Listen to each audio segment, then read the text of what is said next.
পেহেলগামের প্রত্যাঘাত কি আসন্ন? সামরিক বাহিনীর চূড়ান্ত প্রস্তুতি, একের পর এক হাই ভোল্টেজ বৈঠকের পর এবার রাজ্যে রাজ্যে যুদ্ধ সাইরেন তৈরি রাখা আর নাগরিকদের মক ড্রিল করানোর নির্দেশ দিল কেন্দ্রীয় সরকার। আর অন্যদিকে ফের রাজনৈতিক বিতর্ক দাঙ্গা বিধ্বস্ত মুর্শিদাবাদ নিয়ে। দাঙ্গার 3 সপ্তাহ পর আজ সেখানে গিয়ে আবার বিএসএফকে নিশানা করলেন মুখ্যমন্ত্রী। এই সমস্ত কিছু নিয়ে আমাদের প্রথম প্রশ্ন।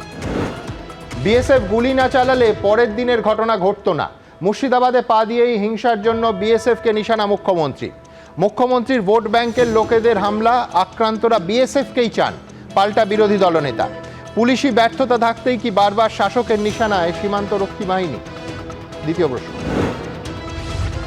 আমি প্রধানমন্ত্রীর কথা বলছি না, দেশের অ্যাক্টিং প্রাইম মিনিস্টার কে এখন? 16ই এপ্রিলের পর আবার নাম না করে অমিত শাহকে আক্রমণ মুখ্যমন্ত্রী। নরেন্দ্র মোদী ভালো, অমিত শাহ খারাপ, বারবার এই তত্ত্ব সামনে আনার পেছনে কোন রাজনৈতিক কৌশল? তৃতীয় প্রশ্ন। সরকারি ক্ষতিপূরণ প্রত্যাখ্যানের পর এবার শামসেরগঞ্জে বাবা ছেলের খুনের ঘটনায় সিবিআই তদন্ত চেয়ে হাইকোর্টে মামলা করল পরিবার। পরিবারকে অপহরণ করেছে বিজেপি, অভিযোগ মুখ্যমন্ত্রী। কেন বারবার পরিবারের আস্থা অর্জনে ব্যর্থ পুলিশ আর প্রশাসন? চতুর্থ প্রশ্ন। পরিস্থিতির অবনতি হলে রাষ্ট্রপতি শাসনের কথা বিবেচনা করা যেতে পারে। মুর্শিদাবাদের হিংসা নিয়ে স্বরাষ্ট্র মন্ত্রককে রিপোর্টে বললেন রাজ্যপাল। রাজনীতি করার চেষ্টা, প্রতিক্রিয়া তৃণমূলে। বিধানসভা ভোটের আগে কোন দিকে গড়াচ্ছে জল? পঞ্চম প্রশ্ন। বিমানহারা সাইরেন থেকে ব্ল্যাকআউটের প্রস্তুতি। প্রত্যেক রাজ্যে নাগরিকদের মহড়ার নির্দেশিকা পাঠালো কেন্দ্র। নৌবাহিনী, বিমান বাহিনীর পর প্রতিরক্ষা সচিবের সঙ্গে বৈঠক করলেন প্রধানমন্ত্রী। পাকিস্তানকে প্রত্যাঘাত কি তবে সময়ের অপেক্ষা? ষষ্ঠ প্রশ্ন। সীমান্তে টানা 11 দিন চলছে ভারত পাকিস্তান গুলি বিনিময়। পাকিস্তানি লস্কর জৈশের সঙ্গে হাত মিলিয়ে কাশ্মীরে নাশকতার ছক কষেছে প্যালেস্টাইনের হামাস। সামনে এলো চাঞ্চল্যকর ভিডিও। কবে ভাঙা যাবে এইসব বিষাক্ত সাপেদের বীজদান? তবে শুরুতেই দেখাবো আজ মুর্শিদাবাদ নিয়ে কি বললেন মুখ্যমন্ত্রী আর তার কি জবাব দিলেন বিরোধী দলনেতা। শুরুতেই মাত্র 2টো ওয়ার্ডে গন্ডগোল হয়েছে, 2-3টে লোক আছে যারা এই গন্ডগোল পাকাচ্ছে। কে দেয় আপনাকে তথ্য? সেই ছোট্ট ঘটনার তথ্য, মাত্র 2টো ওয়ার্ড। আপনি গেছেন ফিল্ডে? মৃত্যু, লুট, রাহাজানি, ভিটেমাটি ছাড়া গুলি, কুপিয়ে খুন। মুর্শিদাবাদে দাঙ্গার ভয়ঙ্কর রূপ দেখেছে রাজ্যবাসী। এই আবহে মুর্শিদাবাদ পৌঁছে কখনো বিএসএফ এর দিকে আঙুল তুললেন মমতা বন্দ্যোপাধ্যায়, কখনো বিজেপিকে আক্রমণ করলেন। আর বিএসএফ বা কেন গুলি চালিয়েছিল? বিএসএফ যদি গুলি না চালাতো পরের দিনের ঘটনা ঘটতো না। দাঙ্গা করতে গেছে, গুলি করেছে। সে পুলিশ করুক, বিএসএফ করুক, সে তো কমিশন ইনকোয়ারি করছে, তারা বলবে, আমি জানি না। আপনি তাকে এক পংক্তিতে ফেললেন। মুখ্যমন্ত্রীর কটাক্ষের জেরে প্রশ্ন উঠে গেল, তিনি কি নাম না করে অমিত শাহকে আক্রমণ করলেন? ফের মোদি ভালো, অমিত শাহ খারাপ, এই তত্ত্বই কি সামনে আনার চেষ্টা করলেন Mamata Bandyopadhyay? I am not talking about prime minister, but who is now acting prime minister. Sorry, may I repeat, who is acting prime minister of this country? ওনার এই উদ্ধত্ত থাকবে। দিল্লিতে উনি ইরেলিভেন্ট। মুর্শিদাবাদে দাঙ্গায় নিহত হয়েছেন হরগোবিন্দ দাস এবং তার পুত্র চন্দন দাস। রাজ্য সরকার নিহতদের পরিবারের জন্য ক্ষতিপূরণ ঘোষণা করেছিল, কিন্তু পরিবার তা নিতে অস্বীকার করে। শুভেন্দু অধিকারী তাদের হাতে 20 লক্ষ টাকা তুলে দেন। এই পরিবারের দখল নিয়েও বিস্তর টানাপোড়েন চলছে। এই নিয়েও মুখ্যমন্ত্রী ও বিরোধী দলনেতার বাগযুদ্ধ চরমে। আমি নয়, দুটো পরিবারের সাথে দেখা করে 10 লক্ষ টাকা করে আমাদের কমিটমেন্ট ছিল, হাতে তুলে দিয়ে আসতাম। তো আপনারা লুকিয়ে নিয়ে গেলেন কেন? তাদের দিয়ে কালকে আমাকে খুব গালাগালি দিয়েছেন। বলেছেন নিহত পরিবারের লোকেরা আমাকে খুব গালাগালি করেছে। আপনাকে ধরবে না কাকে ধরবে? আপনি গাছেরও খাবেন, তলারও কুড়াবেন নাকি? আপনি পুলিশ মন্ত্রী, আপনাকে তো বলবে আপনি নিরাপত্তা দিতে ব্যর্থ। সংশোধিত ওয়াকফ আইনের প্রতিবাদে ভয়ঙ্কর সন্ত্রাসের সাক্ষী হয়েছে মুর্শিদাবাদ। রাজ্যপাল থেকে জাতীয় মহিলা কমিশন প্রত্যেকেই পুলিশ প্রশাসনের ভূমিকা নিয়ে কড়া রিপোর্ট দিয়েছে। আশাবুল হোসেন, দীপক ঘোষ ও রাজীব চৌধুরীর রিপোর্ট, এবিপি আনন্দ। দেখুন, প্রত্যাঘাতের অপেক্ষায় গোটা দেশের নজর যখন পাকিস্তান সীমান্তের দিকে, তখন ফের শিরোনামে চলে এলো বাংলাদেশ সীমান্ত লাগোয়া মুর্শিদাবাদ। মুখ্যমন্ত্রী আপনারা দেখলেন আজ মুর্শিদাবাদে গিয়ে সরাসরি অভিযোগ করলেন যে শামসেরগঞ্জে নিহত বাবা ছেলের পরিবারকে অপহরণ করেছে বিজেপি। পাল্টা শুভেন্দু অধিকারী বলছেন যে দাঙ্গাকে ছোট ঘটনা হিসেবে দেখাতে চাইছে রাজ্য সরকার। এই টানাপোড়েনের জল কিন্তু গড়ালো হাইকোর্টেও। সিবিআই তদন্তের দাবিতে কলকাতা হাইকোর্টে মামলা করল নিহতদের পরিবার। পাশাপাশি ভবিষ্যতে এ রাজ্যে রাষ্ট্রপতি শাসন জারি সুপারিশের ইঙ্গিত নিয়ে এখন এই মুহূর্তে সরগরম বঙ্গ রাজনীতি। কিন্তু আমি শুরুটা করব ডক্টর নজরুল ইসলামকে দিয়ে বিএসএফ প্রসঙ্গে। বিএসএফ এর অফিসিয়াল তথ্য কি বলছে? এই অফিসিয়াল তথ্য আপনাদের সামনে আগেই রেখেছি যে কোর্ট যেদিন অর্ডার দিল তার আগেই কিন্তু কেন্দ্রীয় বাহিনী এবং বিএসএফ কাজে নেমেছিল পরিস্থিতি নিয়ন্ত্রণ করতে। কেন এই কথা বলছি তার কারণ অফিসিয়ালি বিএসএফ কোর্টে মামলা এবং রায় হওয়ার আগেই জানিয়েছিল there was a request from district administration and BSF responded positively and has mobilized troops to help administration in restoring normalcy. এটা কে বলেছিলেন? নীলোৎপল কুমার পান্ডে, বিএসএফ এর DIG PRO south Bengal frontier. ঠিক এই জায়গা থেকে আপনারা জানেন এরপর কোর্টে মামলা হলো এবং মামলার যারা একেবারে পুঙ্খানুপুঙ্খ ফলো করেন তারা জানেন যে রাজ্যের তরফে কল্যাণ বন্দ্যোপাধ্যায় তিনি কিন্তু কোর্টে দাঁড়িয়েই নথি দিয়েছিলেন যে মুর্শিদাবাদের 6 কোম্পানি বিএসএফ তখনই মানে তার মধ্যেই তারা কাজে নেমেছে, 1000 পুলিশ কর্মী কাজ করছে শান্তি শৃঙ্খলা নিয়ন্ত্রণের জন্য। আমি বলছি এরপর কোর্টের অর্ডার হলো, রাজ্যপালের রিপোর্ট অনুযায়ী তার কাছেও নাকি ওখানকার স্থানীয় মানুষ বিএসএফ ক্যাম্পের একটা পার্মানেন্ট অর্থাৎ স্থায়ী বিএসএফ ক্যাম্পের দাবি জানিয়েছিলেন। এইটা গেল বিএসএফের অংশ। মুখ্যমন্ত্রী আজ বলেছেন যে বিএসএফ কেন গুলি চালিয়েছিল, বিএসএফ যদি গুলি না চালাতো পরের দিনের ঘটনা ঘটতো না, এটা আমার দৃঢ় বিশ্বাস।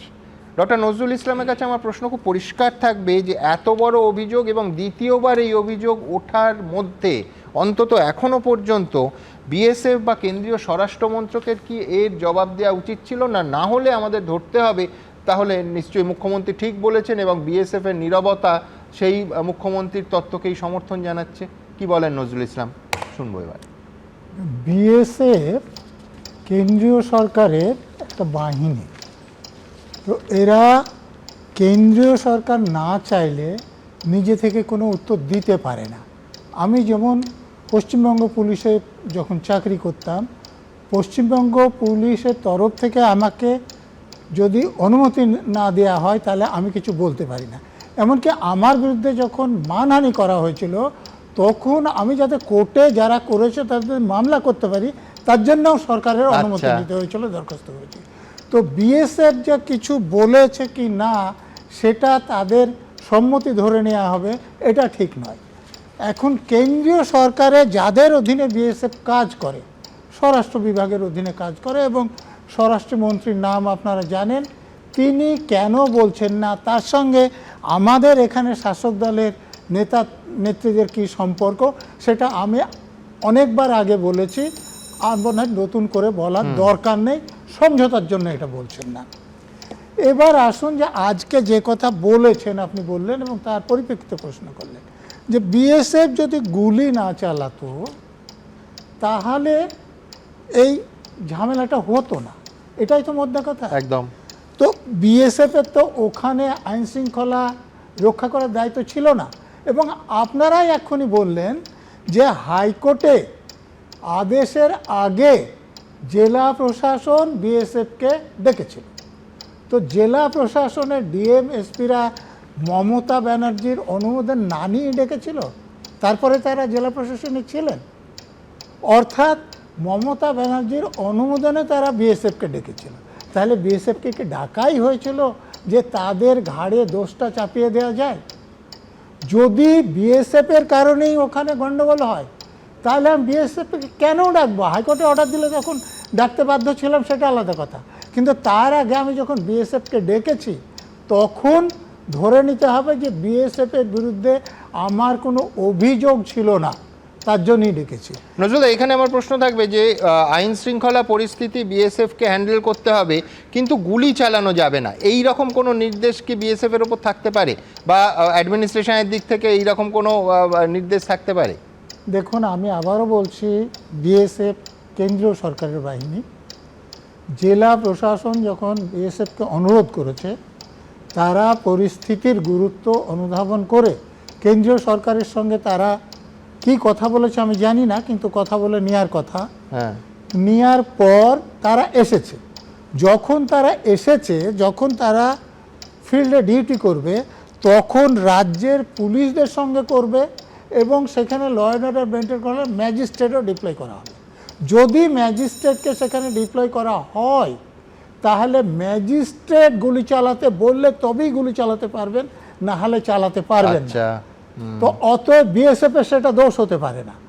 একমাত্র আত্মরক্ষার জন্য যদি গুলি চালান সেটা যে কোনো বাহিনীর লোকেরা করতে পারে, যে নিজের জীবন রক্ষা যদি গুলি না চালালে অসম্ভব হয় তাহলে সেখানে গুলি। বিএসএফ যদি অন্যায়ভাবে গুলি চালাতো তাহলে এতদিনে কি ম্যাজিস্ট্রিয়াল এনকোয়ারি তাদের বিরুদ্ধে চালু হতো না?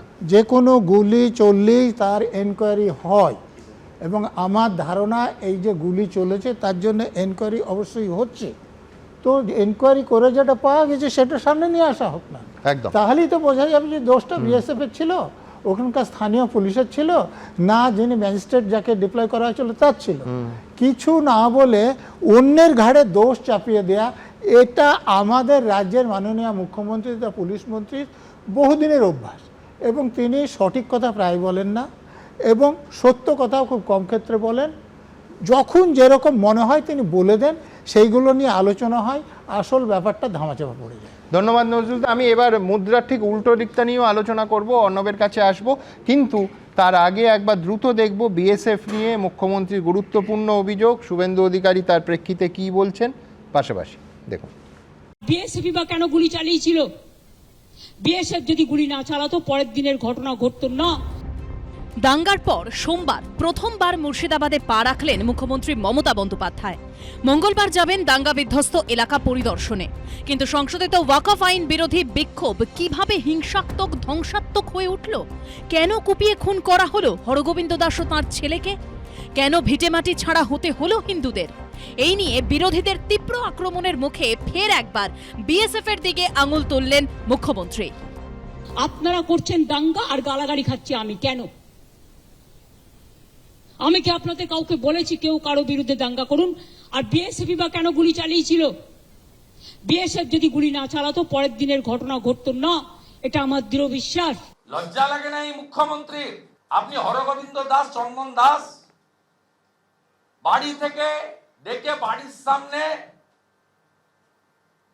পশু কাটার ছুরি দিয়ে জবাই করা হয়েছে, তার সঙ্গে আপনি তুলনা করছেন দাঙ্গাবাজ গুলি খেয়ে মরেছে তার সঙ্গে। সে পুলিশ করুক, বিএসএফ করুক, সে তো কমিশন ইনকোয়ারি করছে, তারা বলবে, আমি জানি না, আমি উইটনেস নই। এর আগেও মুর্শিদাবাদের দাঙ্গা নিয়ে বিএসএফকেই দোষেছিলেন মমতা বন্দ্যোপাধ্যায়। এবারও তার ব্যতিক্রম হলো না। কিছু বাচ্চা ছেলেকে 5,000-6,000 টাকার বিনিময়ে ইট ছুড়িয়েছে। বিজেপি, সিপিএম, কংগ্রেস মুর্শিদাবাদে দাঙ্গার জন্য সবাই যখন তৃণমূলের দিকে আঙুল তুলছে, রাজ্য পুলিশের পরিকল্পিত নিষ্ক্রিয়তাকে দায়ী করছে, তখন পুলিশ নয়, তৃণমূল নয়, কখনো বিরোধী, কখনো বিএসএফ, কখনো বহিরাগতদের দায়ী করছেন মমতা বন্দ্যোপাধ্যায়। একেবারে প্ল্যান করে এই ঘটনা ঘটানো হয়েছে এবং যারা এই ঘটনায় পরিচিত হয়েছে, প্রভোক্ত হয়েছেন এবং একটা কমিউনিটি আর একটা কমিউনিটির উপর ঝাঁপিয়েছেন।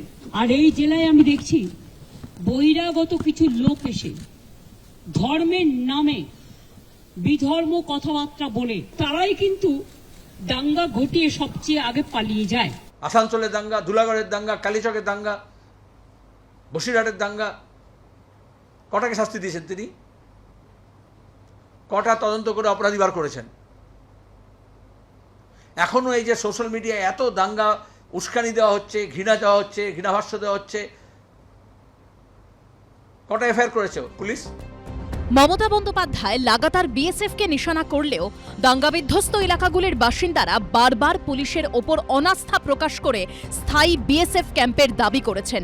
রাজ্যপালও তার রিপোর্টে মুর্শিদাবাদ এবং মালদার মতো ঝুঁকিপূর্ণ সীমান্ত এলাকাগুলিতে স্থায়ীভাবে বিএসএফ ও সিএপিএফ এর আউটপোস্ট তৈরির সুপারিশ করেছেন। আশাবুল হোসেন, রাজীব চৌধুরী ও সুদীপ্ত আচার্যর রিপোর্ট, এবিপি আনন্দ। দেখুন, আজ মারাত্মক অভিযোগ করেছেন মুখ্যমন্ত্রী। প্ল্যান করে গন্ডগোল করা হয়েছে, আর্থিক উৎস কি, বহিরাগতদের ভূমিকা ইত্যাদি আর্থিক উৎস কি বিজেপি নেতারা বলে দেবে, মারাত্মক অভিযোগ। কিন্তু তার প্রেক্ষিতে প্রমাণ এখনো পর্যন্ত আমরা জানি 2টো পুলিশ জেলার এসপি বদল হয়েছে, শামসেরগঞ্জ থানার ওসি এবং সাব ইন্সপেক্টর সাসপেন্ড হয়েছেন। আমার অর্ণবের কাছে পরিষ্কার প্রশ্ন থাকবে যে মুখ্যমন্ত্রীর কথায় কোট আনকোট চক্রান্তকারী বিজেপি নেতাদের কতজন এখনও অবধি গ্রেফতার হয়েছেন, এবং দুই, মুখ্যমন্ত্রী বিএসএফকে দায়ী করছেন, কিন্তু যে গুলি চালানোর ঘটনা প্রথম দিনের, সেটা কিন্তু বিএসএফের গুলিতে মৃত্যু হয়নি, সেই গুলি চালিয়েছে পুলিশ। 21 বছরের সংখ্যালঘু ছেলেটা মারা গেল। এই অনুষ্ঠানে লাইভ ফিড আসছিল, আপনারা দেখেছেন যে একেবারে স্পষ্ট আমরা দেখিয়েছিলাম যে এক বাড়ির লোক, এই ছেলেটির বাড়ির লোক বলছে পুলিশ গুলি চালিয়েছে। দুই, officially Javed Shamim, ADG law and order, তিনি বলেন যে পুলিশের গুলিতে মৃত্যু হয়েছে, এবং আজকে মুখ্যমন্ত্রীও তৃতীয়ত বলেছেন পুলিশের গুলিতে মারা গেছে, বিএসএফের গুলিতে নয়। আমি অর্ণবের কাছে যাওয়ার আগে জাভেদ শামীম কি বলেছিলেন দেখাবো এবার। পুলিশের উপরে প্রচুরভাবে অ্যাটাক হয়ে যায়, then to save property and life of people as well as police personnel. 4 round কালকে সুজার মোড়ে আমাদের পুলিশ 4টে রাউন্ড ফায়ারিং করে, এবং আমাদের কাছে খবর আছে 2 জন তাতে ইনজার্ড আছে। আমি অর্ণবের কাছে আসবো যে বিজেপি চক্রান্তকারী বুঝলাম, কিন্তু কজন বিজেপি নেতা গ্রেফতার হয়েছে? বরঞ্চ এখনো পর্যন্ত শাস্তিত ওই 2 পুলিশ জেলার এসপি বদলি হয়ে পেয়েছেন, আর শামসেরগঞ্জ থানার ওসি আর সাব ইন্সপেক্টর সাসপেন্ড হয়ে পেয়েছেন। এখনো পর্যন্ত মানে আপনার কাছে তথ্য আছে কিনা যে কজন বিজেপি নেতা এই ভয়ঙ্কর চক্রান্ত, প্রাণঘাতী চক্রান্ত করার জন্য গ্রেফতার হয়েছেন? সুমনদা, পুরো জিনিসটা এখনো পর্যন্ত তদন্তের আওতায় রয়েছে এবং অনেক রকমের তথ্য বেরিয়ে আসছে। যে নৃশংসভাবে মারা হয়েছে 2 জন হিন্দুকে, সেটা যেরকমভাবে আমরা কনডেম করছি, তার পাশাপাশি আপনি বললেন ইজাজ আহমেদ পুলিশের গুলিতে মারা গিয়েছেন, তার পাশাপাশি একটা তথ্য খুব বেশি করে আসছে না, সেটা হচ্ছে 13 জন মুসলিম তারা গুরুতর আহত হয়েছে। এবং তারা গুরুতর যে আহত হয়েছে, আমি গোলাম মঈনুদ্দিন, মোহাম্মদ হোসেন, সুজাউদ্দিন শেখ, ইদ্রিস শেখ, এরকম 13 জন তারা এতে ছিল। আমি এখানে 2টো ছবি দেখাচ্ছি, অন্তত 150। তার আগে অন্য একটাই জিজ্ঞেস করি, সেটা হচ্ছে তদন্তের আওতায় থাকলে এরা মারাত্মক অভিযোগ আনা যায়? তদন্তের আওতায় থেকে মারাত্মক অভিযোগের থেকে বড় কথা হচ্ছে সুমনদা, যে ওইখানে যে বাইরের লোক ঢুকেছিল, ওইখানে যে পরিকল্পনা করে হামলা করা হয়েছে, তাহলে নিশ্চয়ই আপনি বলছেন যে এই যে পরিকল্পনা, তাহলে নিশ্চয়ই তুমি বলছো যে এই বিজেপি নেতাদের বিরুদ্ধে এফআইআর অন্তত হয়েছে। বিজেপি নেতাদের বিরুদ্ধে এফআইআর হয়েছে, মানে এটা যতক্ষণ না পর্যন্ত আরো তদন্তটা এগোবে ততক্ষণ পর্যন্ত আমরা কিভাবে বুঝবো এক্স্যাক্টলি কিন্তু তার মধ্যে বলে দেওয়া যায়।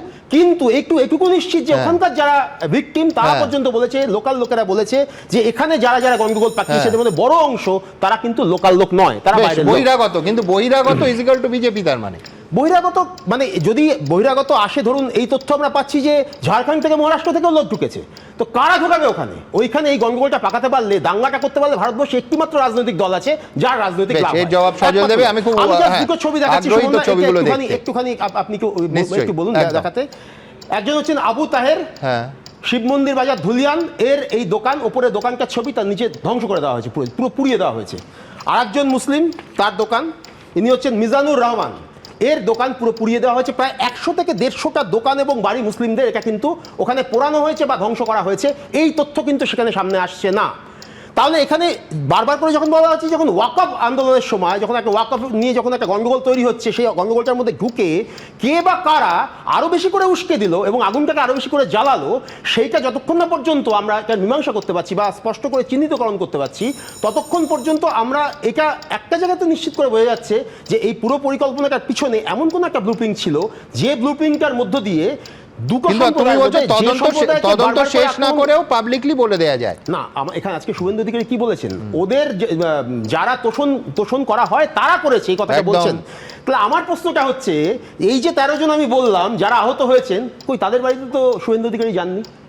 তিনি তো দায়িত্ববান একজন বিরোধী নেতা হলে তিনি তো তাদের বাড়িতে যাওয়ার কথা, তিনি তো তাদেরও বিরোধী নেতা। পশ্চিমবঙ্গে হরগোবিন্দ দাস বা চন্দন দাস ঠিক যেরকম বিরোধী নেতা সবাই, তাদের বাড়িতে যে তিনি যেমন গেছেন, ইকুয়ালি ওই পাশাপাশি ছবিটা দেখাচ্ছেন না। তাহলে এইটা কেন উনি দেখাচ্ছেন না যে পাশাপাশি যে মুসলিমরাও যে আক্রান্ত হয়েছে, মুসলিমদের বাড়িঘর ভাঙা হয়েছে, দোকান ভাঙা হয়েছে, আমি তো দুটো দেখালাম ছবি, এরকম আরও অনেক অসংখ্য ছবি এখন পাবলিক ডোমেনে রয়েছে, এবং এই ছবিগুলো যে সামনে করে আরও বেশি করে আসছে না। আর একটা জিনিস আপনাকে তার সঙ্গে সঙ্গে বলছি সুমনদা, সেটা হচ্ছে এই যে ধরুন বেশ কয়েকশো মানুষ আমরা জানি হিন্দু, তারা এলাকা থেকে চলে যেতে বাধ্য হয়েছেন, সেখানে তারা আতঙ্কিত হয়েছেন। কিন্তু আবার একই সঙ্গে এটাও সত্যি কথা, আপনি 200 কিলোমিটারের কথা আগে বলেছেন, 200 মিটারের কথা বলেছেন যে তার বাড়ির মধ্যে থেকে এসে আক্রমণ করেছে, ওই 200 মিটারের মধ্যে মুসলিম পরিবারের লোকজন এসে আগলেছে এবং বারবার করে তারা মানে সুরক্ষা দেওয়ার কথা বলেছে, যে তাদেরকে আগলে রেখেছে, এটাও একদম কিন্তু ঘটেছে একই সঙ্গে। অর্ণব, আমি বলছি এই অনুষ্ঠানে আলাদা করে পরপর দুদিন সেই স্টোরি দেখিয়েছি। একদমই তাই, আমি বলছি যে কিন্তু অর্ণব, তাহলে আমার এই- দুটো প্রশ্ন থাকবে। একটা হচ্ছে যে এই যে এত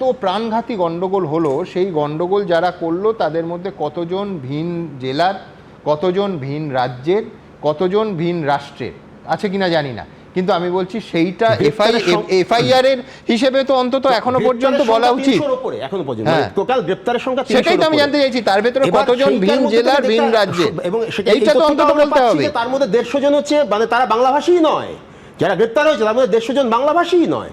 এবার সেই পুরো তালিকাটা পেলে আমরা নিশ্চিতভাবে বলতে পারবো, কিন্তু ঠিক। ওখানে কোথাও একটা উস্কে দেওয়া হয়েছিল যে ওইখানে যখন একটা বিক্ষোভ হচ্ছে সেই বিক্ষোভটার মধ্যে ঢুকে, এবং এই যে প্যাটার্নটা, এই প্যাটার্নটা খুব চেনা প্যাটার্ন। আর আমরা যদি দিল্লি দাঙ্গা বলুন বা হরিয়ানার নু দাঙ্গা বলুন বা মুজাফরনগরের দাঙ্গা বলুন, এই প্রত্যেকটা দাঙ্গার মধ্যেই কিভাবে সংঘ পরিবার কিভাবে এই ধরনের দাঙ্গাগুলোকে লাগায় এবং কিভাবে তারা তার ডিভিশনটা নেওয়ার চেষ্টা করে, সেটা কিন্তু আমরা দেখেছি।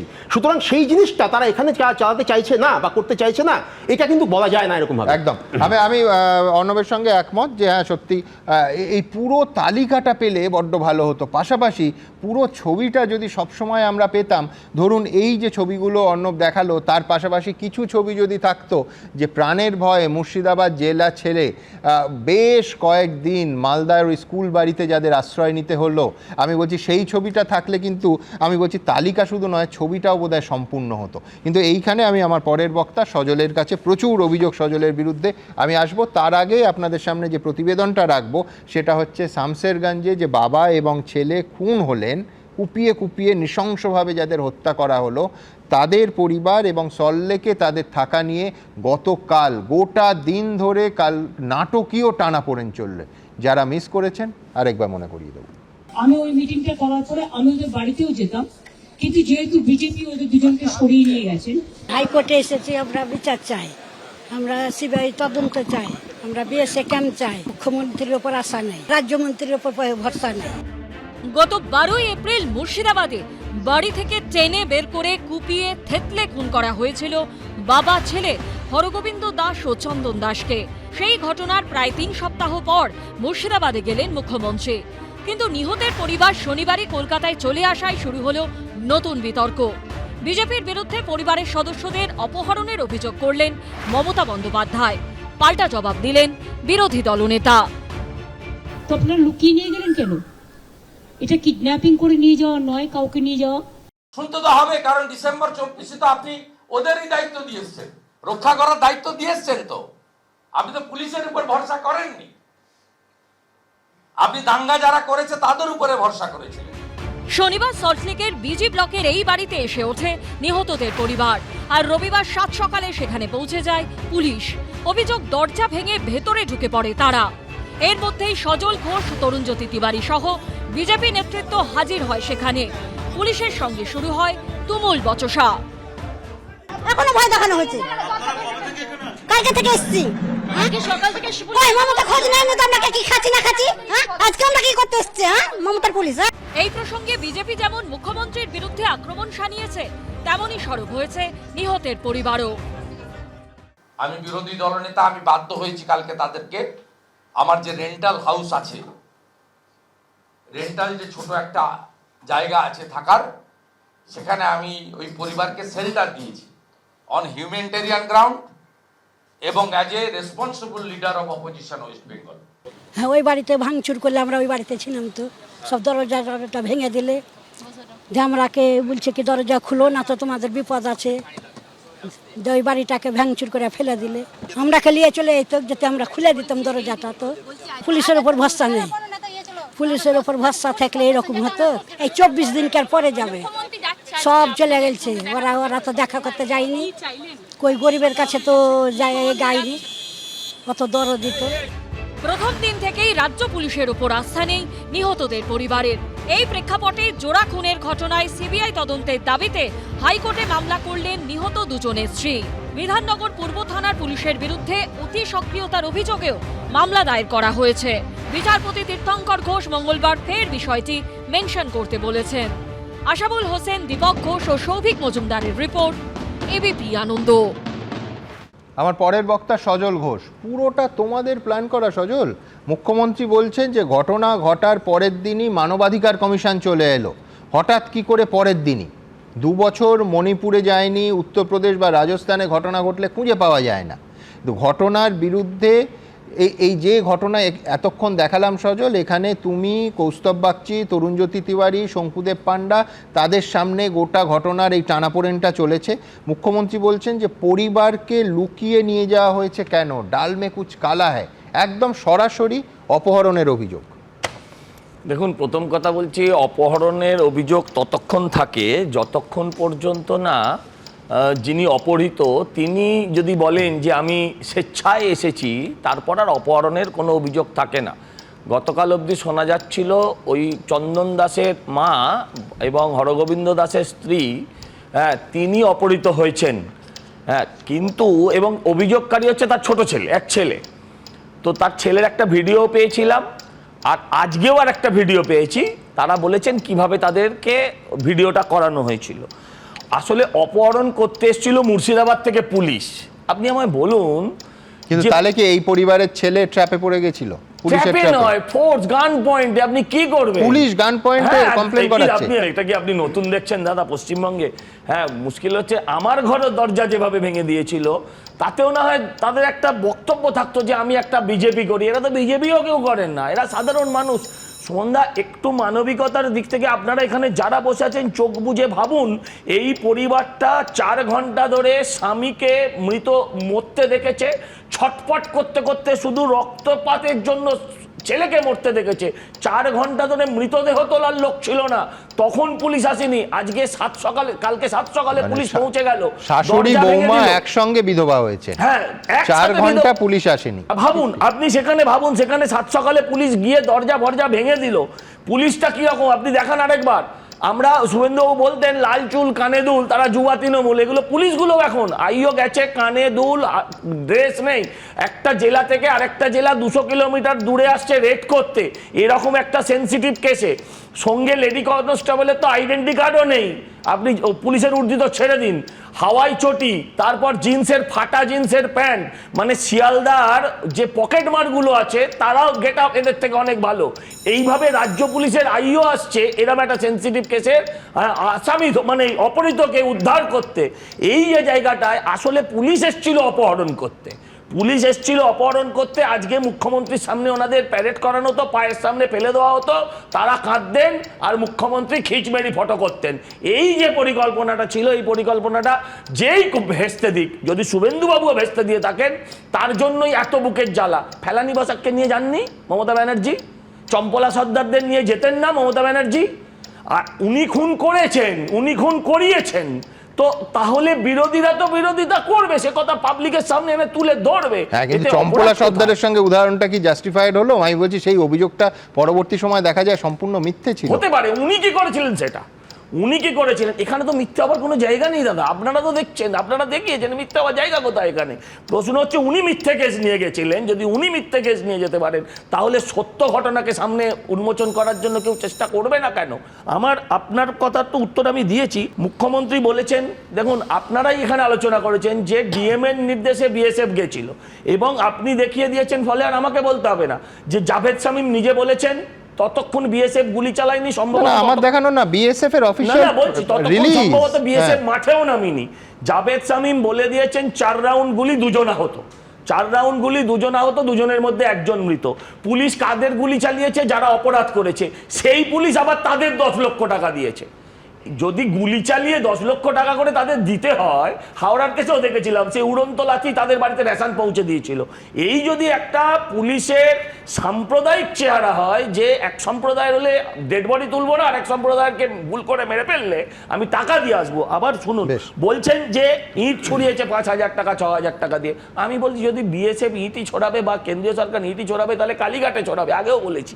আর এ কথা আগেও বলেছি, সেদিন ভারতীয় গণতন্ত্রে খুব লজ্জার দিন হবে বিএসএফ যদি রাজনৈতিক নেতার বাড়িতে ইট ছড়ে। মুখ্যমন্ত্রী যদি এই কথাটা বলেন, সেটা লজ্জার নয়?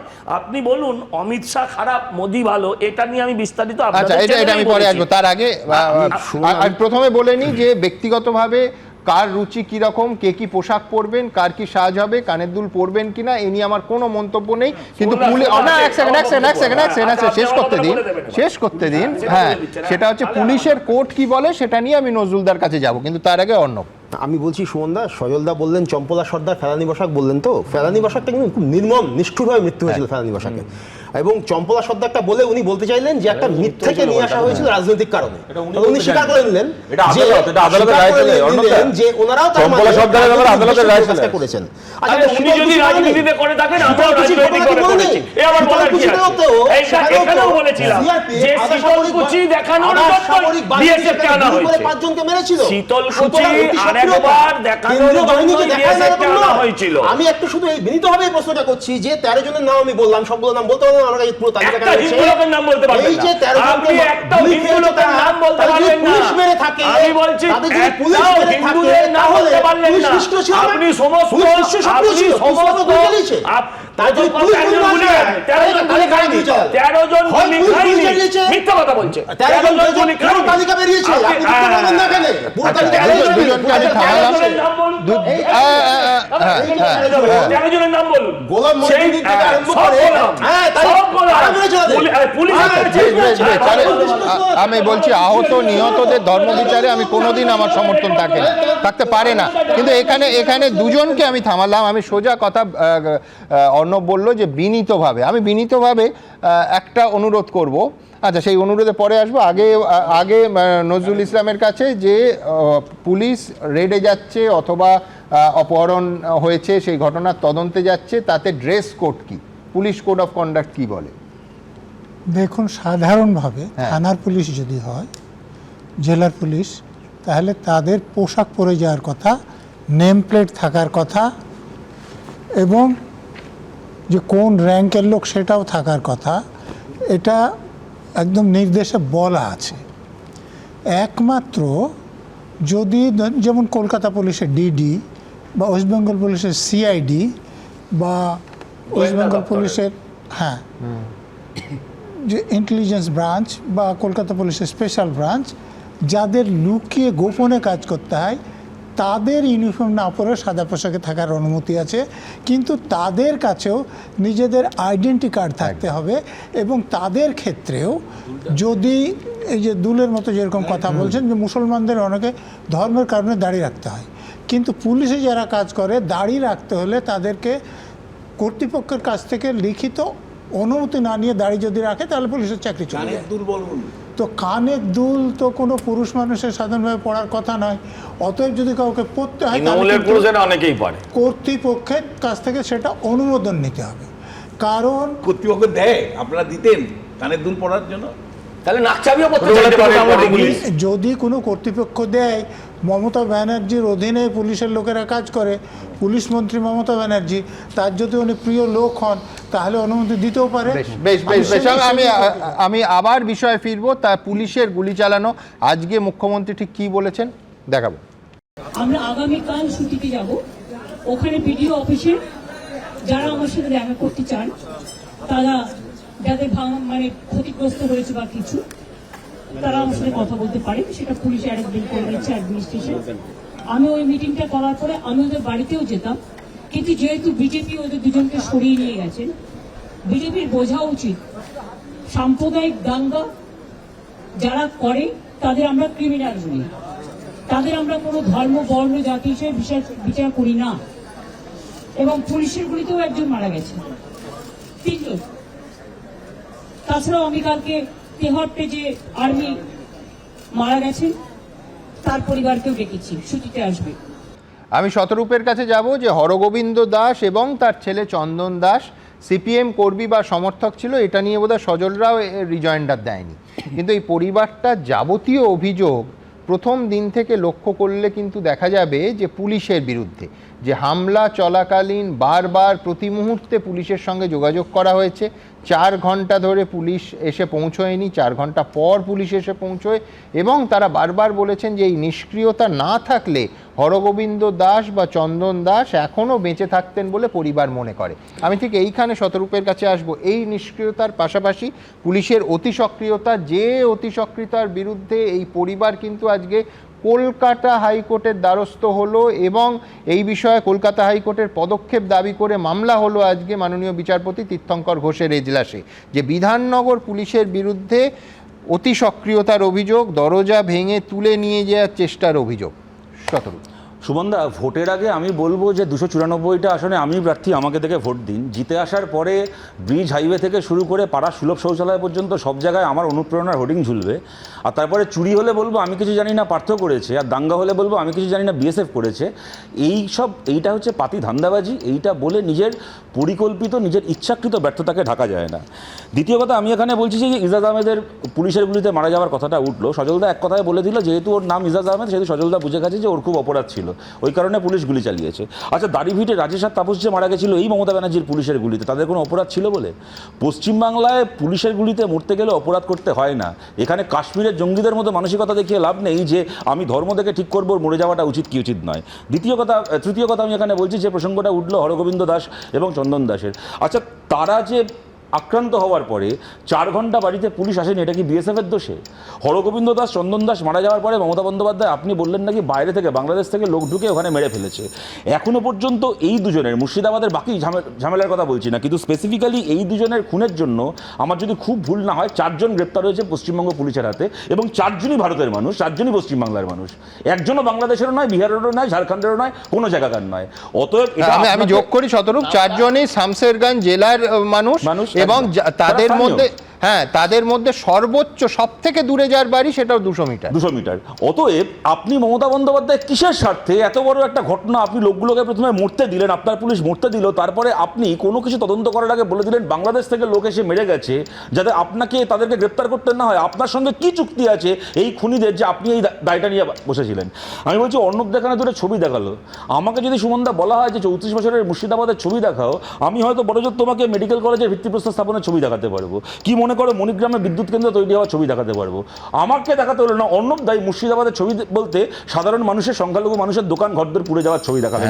এইটাই হচ্ছে পশ্চিমবাংলার এই একটা ভুল বলে আমি বলছি তোমায়, তুমি না বাঁচতে পারো, কিন্তু 34 বছরের মুর্শিদাবাদ এমন অশান্ত হয়েছিল যে তৎকালীন মুখ্যমন্ত্রী বুদ্ধদেব ভট্টাচার্য একজন আইপিএস কে এসপি করে পাঠিয়েছিলেন যে আইন শৃঙ্খলার উপর নিয়ন্ত্রণ আনতে। আমার কথাটা বোঝাতে পারলাম না সুমনদা, যে কোনো দলই নিজের সুবিধা মতো মৃতদেহ পাওয়া গেছিল বাইরের, মানে আমার অন ক্যামেরা বলতেও খারাপ লাগছে, সম্পূর্ণ চামড়াটা ছাড়িয়ে নেওয়া হয়েছিল।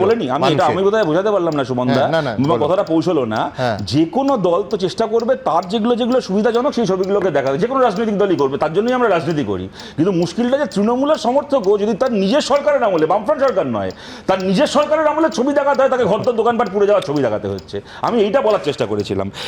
তারপরের কথাটা আমি বলছি, দেখুন আমরা বামপন্থীরা ভারতের প্রথম ভিকটিম এই রাষ্ট্রপতি শাসন ব্যবস্থার। কেরালায় আমাদের সরকার ফেলে দেওয়া হয়েছিল, কোন নাম্বুদিরি ইএমএস এর সরকার ফেলে দেওয়া হয়েছিল। কোনোদিন বিরোধী অবস্থাতেও আমরা রাষ্ট্রপতি শাসন কখনো চাইনি। নিশ্চয়ই এটা মানবেন যে এখানে মমতা বন্দ্যোপাধ্যায়ের সঙ্গে আমাদের তফাৎ আছে, কিন্তু এই ধরনের অদ্ভুত রাষ্ট্রপতি শাসনের রেকমেন্ডেশন কোনোদিন দেখিনি যে আমি রাষ্ট্রপতি শাসন চাইছি না, কিন্তু একদিন চাইলে আমি চাইতে পারি। সে তো ভারতের যে কোনো রাজ্যের রাজ্যপালই যে কোনো একদিন চাইতে পারে। কিন্তু যখন মুর্শিদাবাদ জ্বলছিল আপনাকে খুঁজে পাওয়া গেল না, এর আগে যখন একাধিক জায়গায় যখন সন্দেশখালী জ্বললো আপনাকে খুঁজে পাওয়া গেল না, কয়েকদিন ঘুরে চলে এলেন। আপনি এখন একটা চিঠি লিখলেন যে এখন রাষ্ট্রপতি শাসনের দরকার নেই, কিন্তু পরে যদি আমি বুঝি অবস্থা খারাপ হচ্ছে আমি তখন চাইবো। যে ভারতের যে কোনো রাজ্যপালই তার রাজ্যে চাইতে পারেন। আমি যেটা বলার চেষ্টা করছি সুমনদা, এই ধরনের চিঠির 5-9 পয়সা ভ্যালু আছে কোথাও। এবং দেখুন হরগোবিন্দ দাস, চন্দন দাসের পরিবার যে আজকে আদালতে শরণাপন্ন হয়েছে এটা স্বাভাবিক, তারা ঠিক করেছেন, হওয়াই উচিত। তারা যদি সিবিআই তদন্ত কি কোনো কেন্দ্রীয় সংস্থা তদন্ত চান তাহলে তাদের চাওয়াই উচিত। তার জায়গায় আমি থাকলে আমিও চাইতাম, আমার পরিবারের সঙ্গে এই জিনিস ঘটলে আমিও চাইতাম, আমার একজন সমর্থকের পরিবারের সঙ্গে ঘটলেও আমি চাইতাম, এবং বহু ক্ষেত্রে চেয়েছি। কিন্তু আমার বলতে খারাপ লাগছে সুমনদা, আজকে এই 5ই মে আমরা দাঁড়িয়ে কথা বলছি, তোমায় আমি জাস্ট মনে করাই আজ থেকে 4 বছর আগে ঠিক এই 2, 3, 4, 5ই মে এই সময়টার কথা। 2রা মে পশ্চিমবাংলায় বিধানসভার রেজাল্ট বেরিয়েছে। এই সময়কালে বিজেপি কর্মী সমর্থকদের ঘর দাউ দাউ করে জ্বলছে, বিজেপির কর্মীরা সমর্থকরা খুন হচ্ছে। তারাও কিন্তু তখন সিবিআই তদন্ত চেয়েছিলেন। এই তরুণজ্যোতি তিওয়ারি, যাকে কালকে আমরা দেখলাম ওই হরগোবিন্দ দাসের স্ত্রীর সঙ্গে, এই তরুণজ্যোতি তিওয়ারি, প্রিয়াঙ্কা তেবরেওয়াল, তারা লড়াই করে তারা আদালত থেকে আদায় করে এনেছিলেন। আমি বলছি 4 ইয়ার্স ডাউন দ্য লাইন, 4 বছরে একজন তৃণমূল নেতার নাম বলো যে জেলটা খাটলো। অতএব আমি এইটা বলেই আমার কথা শেষ করছি, তাদের চাওয়াটা স্বাভাবিক, কিন্তু এর আগেও অনেকে চেয়েছেন, দুর্ভাগ্যজনকভাবে তারা তদন্ত পেয়েছেন কিন্তু বিচার পাননি। 2021-এর পোস্টপোল ভায়োলেন্সের কথা শতরূপ বলছিল। আমি দুটো পার্টে আসবো। এক হচ্ছে যে 1959 সালের কেরলের সরকার ফেলে দেওয়ার যে ট্র্যাডিশন, ভারতবর্ষের নির্বাচিত সরকার ফেলে রাষ্ট্রপতি শাসন জারির ট্র্যাডিশন প্রথম কেরলে বাম সরকারের ওপর হয়েছিল, আমি সেইটা মনে করিয়ে দেবো। পাশাপাশি এই যে কথাটাও বলল যে রাজ্যপালের যে মুভমেন্টটা হয়েছে তাতেও 5 পয়সার তার ভ্যালু দিতে রাজি নয়। আমার বক্তব্য এই মুভমেন্টের একটা নির্দিষ্ট প্যাটার্ন ছিল। রাজ্যপাল এই মুহূর্তে অসুস্থ আছেন, তিনি নিঃসন্দেহে সুস্থ হয়ে উঠুন, আমরা তার দীর্ঘায়ু কামনা করি। ঠিক এইখানে সেই প্যাটার্নটাও একটু দেখতে হবে, তার কারণ তিনি কেরল, তারপর ব্যাঙ্গালোর, তারপর দিল্লি, তারপর পশ্চিমবঙ্গ, কলকাতা এয়ারপোর্টে ল্যান্ড করলেন, তারপর ঘটনাস্থলে মুর্শিদাবাদে গেলেন। এইটার মধ্যে, এই রুটটার মধ্যে, অর্থাৎ সরাসরি কেরল থেকে পশ্চিমবঙ্গে ল্যান্ড না করে দিল্লি হয়ে গেলেন, তার ভেতরে অবশ্য খুব স্বাভাবিকভাবেই একাধিক রাজনৈতিক দল তিনি দিল্লির ব্রিফ নিয়ে, দিল্লির নির্দেশ নিয়ে আসছিলেন, এই কটাক্ষ কিন্তু কান পাতলেই রাজনৈতিক মহলে শোনা যাচ্ছিল। তথ্য জানি না, নিঃসন্দেহে রাজ্যপাল সুস্থ হলে তার কাছ থেকে সুযোগ হলে আমরা জেনে নেওয়ার চেষ্টা করব। কিন্তু এইখানে রাজ্যপাল যে সুপারিশটা দিয়েছেন কেন্দ্রীয় স্বরাষ্ট্র মন্ত্রকে, কি আছে সেখানে, কেন তাই নিয়ে বিতর্ক, কেন তার রাষ্ট্রপতি শাসন জারির ভাবনাকে উস্কে দিচ্ছে, দেখুন তো। দাঙ্গা বিধ্বস্ত এলাকা ঘুরে দেখতে সোমবার মুর্শিদাবাদে পৌঁছেছেন মুখ্যমন্ত্রী। মঙ্গলবার যাবেন সুতি, ধুলিয়ানে। আর তার সফরের ঠিক আগেই মুর্শিদাবাদের দাঙ্গা নিয়ে কেন্দ্রীয় স্বরাষ্ট্র মন্ত্রককে পাঠানো রাজ্যপালের রিপোর্ট ঘিরে সরগরম রাজনীতি। কারণ সূত্রের খবর, ওই রিপোর্টে ভবিষ্যতে প্রয়োজনে রাষ্ট্রপতি শাসন জারির সুপারিশ করার ইঙ্গিত দিয়েছেন সিভি আনন্দ বোস। সেখানে বলা হয়েছে, যদি পরিস্থিতির লাগাতার অবনতি হয় তাহলে সংবিধানের 356 ধারাসহ অন্যান্য বিকল্প খতিয়ে দেখা হোক। রাজ্যপালের রিপোর্ট নিয়ে মুখ্যমন্ত্রী কোনো মন্তব্য করতে চাননি। हमारे पास ऐसा कोई जानकारी, कोई इन्फॉर्मेशन नहीं है। And Rajyapal is not okay, he is now is in hospital. Let we pray to God for his speedy recovery. অতীতে রাজ্যের নানা অশান্তির ঘটনার প্রেক্ষিতে বিরোধী দলগুলি, বিশেষ করে বিজেপির তরফে রাজ্যে রাষ্ট্রপতি শাসন জারির দাবি তোলা হয়েছে। কিন্তু রাজ্যপাল কিংবা কেন্দ্রীয় স্বরাষ্ট্র মন্ত্রক এর আগে এই প্রসঙ্গে প্রকাশ্যে কোনো মন্তব্য করেনি। কিন্তু মুর্শিদাবাদে দাঙ্গার প্রেক্ষাপটে কেন্দ্রীয় স্বরাষ্ট্র মন্ত্রককে জমা দেওয়া রিপোর্টে রাজ্যপালের 356 ধারার প্রসঙ্গ তোলা নিঃসন্দেহে তাৎপর্যপূর্ণ। It's a final warning to the state government. এটা মমতা ব্যানার্জি সরকারকে আমার মনে হয় একটা চূড়ান্ত সতর্কবার্তা রাজভবন থেকে তিনি দিয়েছেন on behalf of central government, যে এই ধরনের ইনসিডেন্ট যদি আর একটাও ঘটে সেক্ষেত্রে রাষ্ট্রপতি শাসন লাগানো উচিত। রাজ্যপাল মূলত কেন্দ্রের প্রতিনিধি হিসেবে তার দায়িত্ব পালন করেন। কোন রাজ্যে রাষ্ট্রপতি শাসন বা 356 ধারা প্রয়োগ করতে গেলে তার অন্যতম প্রধান পদ্ধতি হলো রাজ্যপাল সেই সুপারিশ কেন্দ্রের কাছে করেন। তার ভিত্তিতে কেন্দ্রীয় মন্ত্রিসভার প্রস্তাব অনুযায়ী রাষ্ট্রপতি কোন রাজ্যে 356 ধারা প্রয়োগে নির্দেশনামা জারি করেন। এই ব্যবস্থা যদি নেওয়া হয় তাহলে তৃণমূলকে অক্সিজেন দেওয়া হবে, কারণ তৃণমূল সহানুভূতি পাবে, আর কয়েকদিন পরে নির্বাচন। সব মিলিয়ে রাজ্যপালের রিপোর্ট রাজ্য রাজনীতিতে নতুন বিতর্ক উস্কে দিল। Krishnendu Adhikari, Ujjwal Mukhopadhyay, Dipak Ghosh, ABP Ananda. Who is acting prime minister of this country? মুর্শিদাবাদে দাঙ্গা, বিএসএফ এর গুলি চালানো নিয়ে আক্রমণ শানাতে গিয়ে এবার নাম না করে ইঙ্গিতপূর্ণ মন্তব্য করলেন মমতা বন্দ্যোপাধ্যায়। স্পষ্ট বুঝিয়ে দিলেন, প্রাইম মিনিস্টার নয়, তার নিশানায় acting prime minister. I am not talking about prime minister, but who is now acting prime minister. Sorry, may I repeat? Who is acting prime minister of this country? I don't know. Somebody told me there are some students. So may I ask you, who are? BJP can reply that question. I will tell him, take care for border. Instead of taking care for communal rights, or koto bolbo. When you are in the chair, you cannot divide the people. যে মুর্শিদাবাদে দাঁড়িয়ে মমতা বন্দ্যোপাধ্যায় এই মন্তব্য করেছেন সেই জেলা ভারত বাংলাদেশ সীমান্ত সংলগ্ন। এই সীমান্ত রক্ষার দায়িত্ব বিএসএফ এর, আর বিএসএফ কেন্দ্রীয় স্বরাষ্ট্র মন্ত্রকের অধীনে।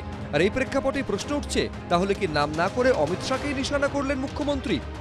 এটা নিয়ে কেন্দ্রের যারা আছেন, প্রধানমন্ত্রী, গৃহমন্ত্রী, ওরা গুরুত্ব দেন না। নোটার নিচে ভোট কম পাওয়ার পরে she is now irrelevant in national politics. Naturally তিনি এই ধরনের কথাবার্তা বলেন। মুর্শিদাবাদের দাঙ্গা নিয়ে কেন্দ্রীয় সরকারকে দুষতে গিয়ে এর আগেও নির্দিষ্ট করে অমিত শাহকেই আক্রমণ করেছিলেন মমতা বন্দ্যোপাধ্যায়, এমনকি তাকে নিয়ন্ত্রণের জন্য কার্যত পরামর্শও দিয়েছিলেন নরেন্দ্র মোদীর উদ্দেশ্যে। সবচেয়ে দেশের ক্ষতি করেছেন আপনি।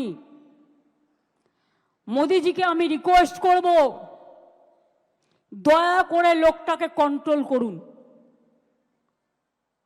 সমস্ত এজেন্সিকে দিয়ে দিয়েছেন ওনার হাতে, আর উনি সমস্ত প্ল্যান তৈরি করছেন। I will again appeal to Narendra Modiji, under your prime ministership, don't allow any atrocious terrible to any community through your home minister.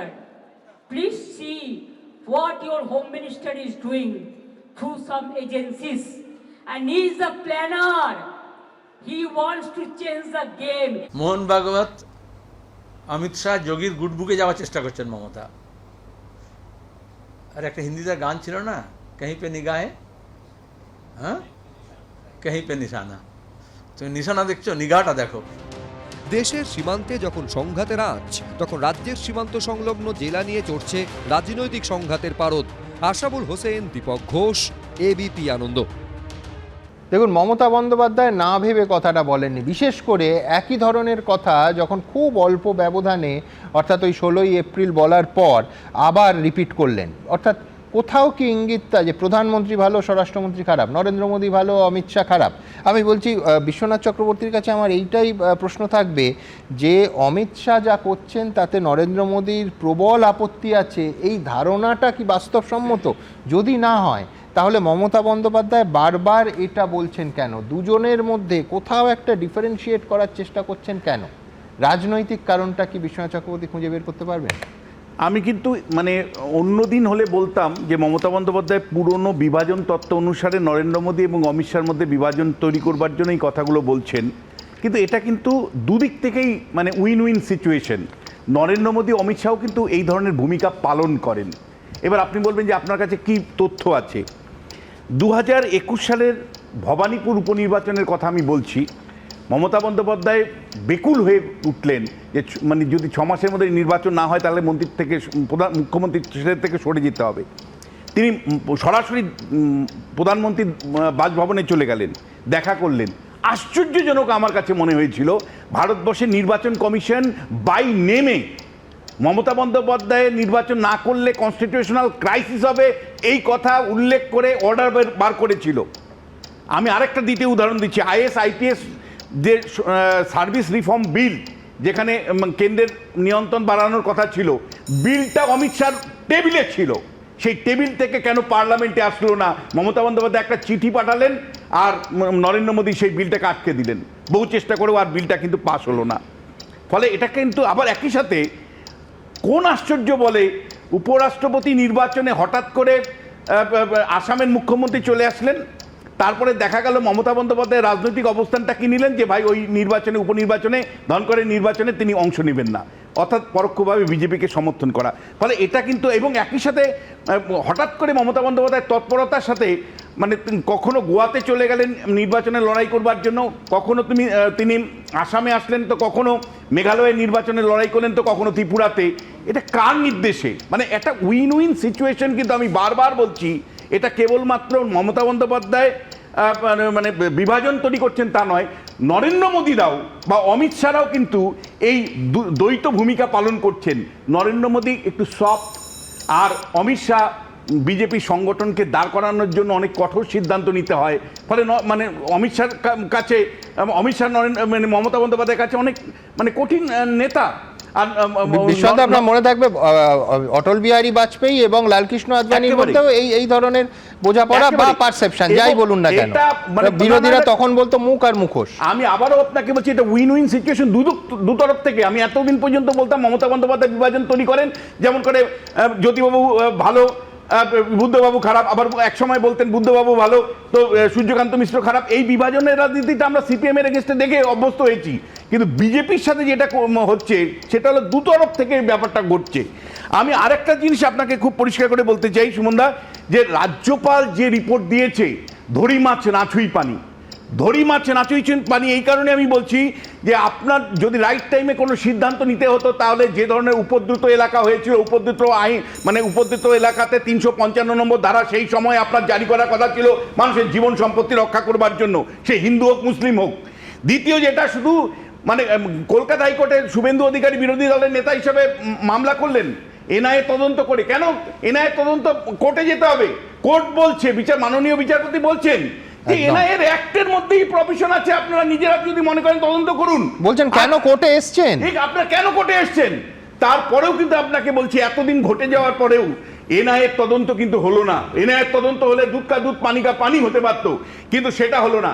দিনের শেষে আপনি যদি সুমনদা আমাকে বলেন, এই যে ভিকটিম পরিবারগুলো আপনি বলছেন, এই ভিকটিম পরিবারগুলোর পেছনে যদি আবার রাজনৈতিক শক্তি না থাকতো, মনে করেন মানে আজকে যদি সজলরা গিয়ে না দাঁড়াতো, মমতা বন্দ্যোপাধ্যায় তো অভ্যস্ত। আমরা তো দেখেছি যে হৃদয় ঘোষকে কিভাবে পরিবর্তন করেছে। আমরা তো বীরভূম থেকে শুরু করে পূর্ব বর্ধমান থেকে শুরু করে একের পর এক যখন মানে এই তৃণমূলের অত্যাচারে যখন মানুষ মারা গেছে বা পুলিশের গুলিতে মারা গেছে, আমরা দেখেছি মমতা বন্দ্যোপাধ্যায় কিছুদিন পরে গেছেন, কিছু টাকা দিয়েছেন, তাদের মুখটা বন্ধ করেছেন বা ভিন্ন ভাবনা দিয়ে পরিচালিত করেছেন।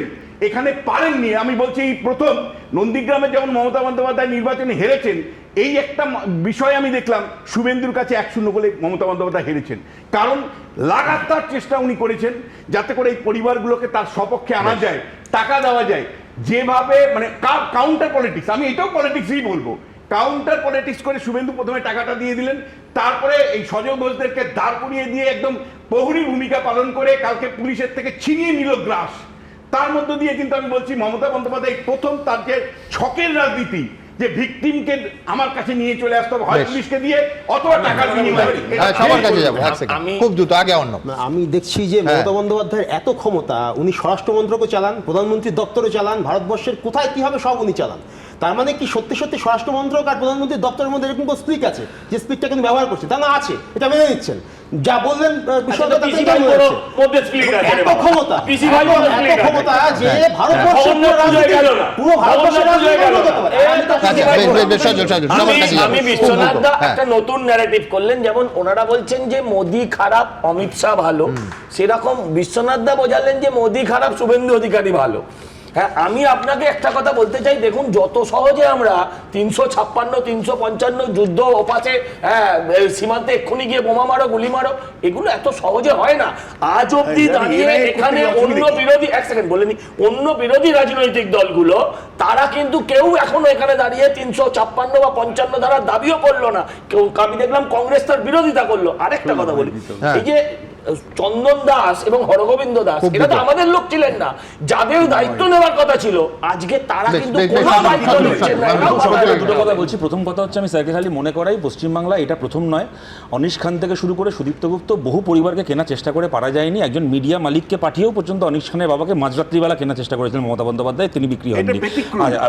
ঠিক আছে, না আপনি যেহেতু একটা ব্যতিক্রম বলেন, আমি তাই বললাম এটা একমাত্র ব্যতিক্রম না। দ্বিতীয় কথা আমি বলছি সুমনদা, এইটা আজকে প্রথম না। তোমার আমার থেকে ভালো মনে থাকবে, বাজপেয়ী ভালো আডবাণী খারাপ একসময় মমতা বন্দ্যোপাধ্যায় বলতেন, কাগজে লেখা হতো। তারপরে যখন মোদী প্রধানমন্ত্রী হচ্ছেন, তখন মমতা বন্দ্যোপাধ্যায়ের স্ট্যান্ড ছিল যে আডবাণীজিকে প্রধানমন্ত্রী করতে হবে, তারপরে রাষ্ট্রপতি করতে হবে, দরকার হলে জাতীয় সরকার গঠন করতে হবে আডবাণীর নেতৃত্বে। তখন আডবাণী ভালো হয়ে গেল, মোদী খারাপ। এখন হয়েছে মোদী ভালো, অমিত শাহ খারাপ, এরপরে হবে অমিত শাহ ভালো, যোগী আদিত্যনাথ খারাপ। আমি খালি একটা কথা বলছি, জিজ্ঞেস করছি, আমি খালি এইটা বলার চেষ্টা করছি, তৃণমূল কংগ্রেসকে তো বিভিন্ন কারণে বিভিন্ন মানুষ সমর্থন করেন, যারা মমতা বন্দ্যোপাধ্যায়কে বিজেপির সাম্প্রদায়িকতা বিরোধী হিসেবে সমর্থন করেন, তাদের কেমন লাগে বাজপেয়ী থেকে শুরু করে এখন মোদি পর্যন্ত ভালো লোকের সার্টিফিকেট দিয়ে দিচ্ছে, তাদের এখন দেখতে কেমন লাগছে? দুটো কথা বলবো। একটা, বিশ্বনাথবাবু যেটা উদাহরণ দিলেন যে এই ভবানীপুরে ইলেকশনের জন্য, এখানে আপনাকে খেয়াল রাখতে হবে যে আমাদের চিফ সেক্রেটারি একটা চিঠি লিখেছিলেন, তাতে বলেছিলেন যে এখানে যদি নির্বাচন না করা যায় তাহলে সাংবিধানিক সংকট তৈরি হবে। তো আমাদের সংবিধানে আমি পড়েছি, কোথাও লেখা নাই যে মমতা ব্যানার্জি যদি মুখ্যমন্ত্রী না থাকে তাহলে সাংবিধানিক সংকট হবে। অতএব চিফ সেক্রেটারি যেটা লিখলেন সেটা লেখার এখতিয়ার তার নাই। ওই যে মোদির সাথে আর তারপরে আমি রিপ্রেজেন্টেশন অফ পিপল পড়েছি যে সেখানে বলা আছে যে এখন বাই ইলেকশন করা যাবে কিনা সেটা কেন্দ্রীয় সরকারের স্বরাষ্ট্র দপ্তরের সঙ্গে কথা বলে ইলেকশন কমিশন ঠিক করবে। সেই সময় 4টে লোকসভা এবং 33টা বিধানসভায় তখন ইলেকশন পেন্ডিং ছিল। শুনুন না, আমি দুটো জায়গায়, একটা হলো অর্ণব যেটা বললো, অর্ণব এটা কিন্তু ধারাবাহিকভাবে আমরা দেখতে পাচ্ছি তৃণমূল এবং বিজেপির একটা অবস্থান। ন্যাশনাল লেভেলে কখনো বিজেপি লাভ হচ্ছে, কখনো রাজ্য স্তরে তৃণমূল লাভ হচ্ছে। তুমি বলতেই পারো যে তাদের কেবলমাত্র সংযোগ বা সব চরিত্র কাল্পনিক, এটা বলতেই পারো, তোমার সেই অধিকার আছে। কিন্তু তুমি আমায় বলো যে একটার পর একটা রাজ্যে যখন তৃণমূল কংগ্রেস, তাদের সংগঠন নেই, কিছু নেই, টাকা কিছু নিয়ে হাজির হয়েছিল, গোয়াতে হারিয়েছিল কংগ্রেসকে কে? তৃণমূল কংগ্রেস। মেঘালয় কে হারিয়েছিল? তৃণমূল কংগ্রেস। তোমাদের না ছিল সংগঠন, না ছিল নেতৃত্ব, দ্বিতীয় যেটা না শোনো, আমি পরিষ্কার করে বলতে চাই, দেখুন একটা জিনিস হলো যে দাঙ্গার পরিকল্পনা যদি করে থাকে মমতা বন্দ্যোপাধ্যায়ের পুলিশ কি করছিল? আমার নাগরিক হিসেবে মমতা বন্দ্যোপাধ্যায় না, তাহলে তোমার পুলিশ কোথায় ছিল?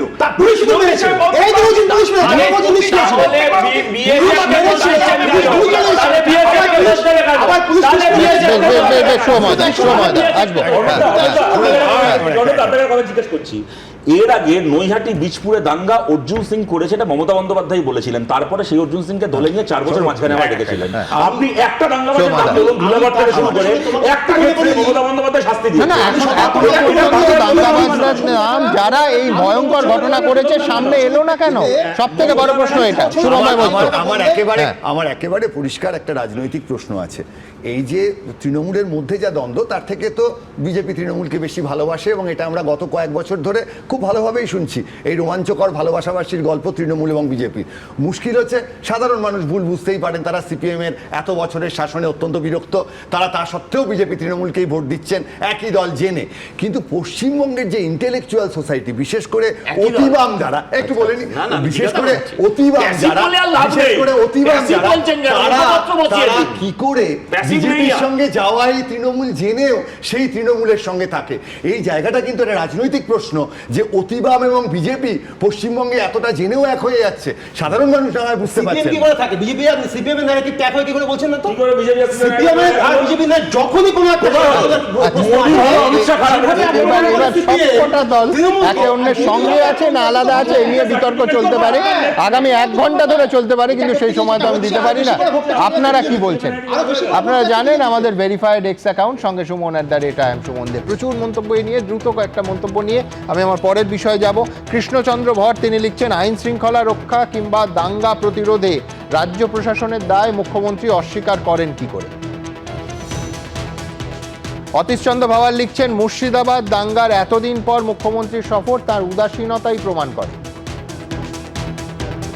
সঞ্জয় বন্দ্যোপাধ্যায় লিখছেন, রাজ্য প্রশাসন বিএসএফ এর সাহায্য চেয়েছিল, এখন মুখ্যমন্ত্রী বিএসএফ এর ঘাড়ে বন্দুক রাখছেন।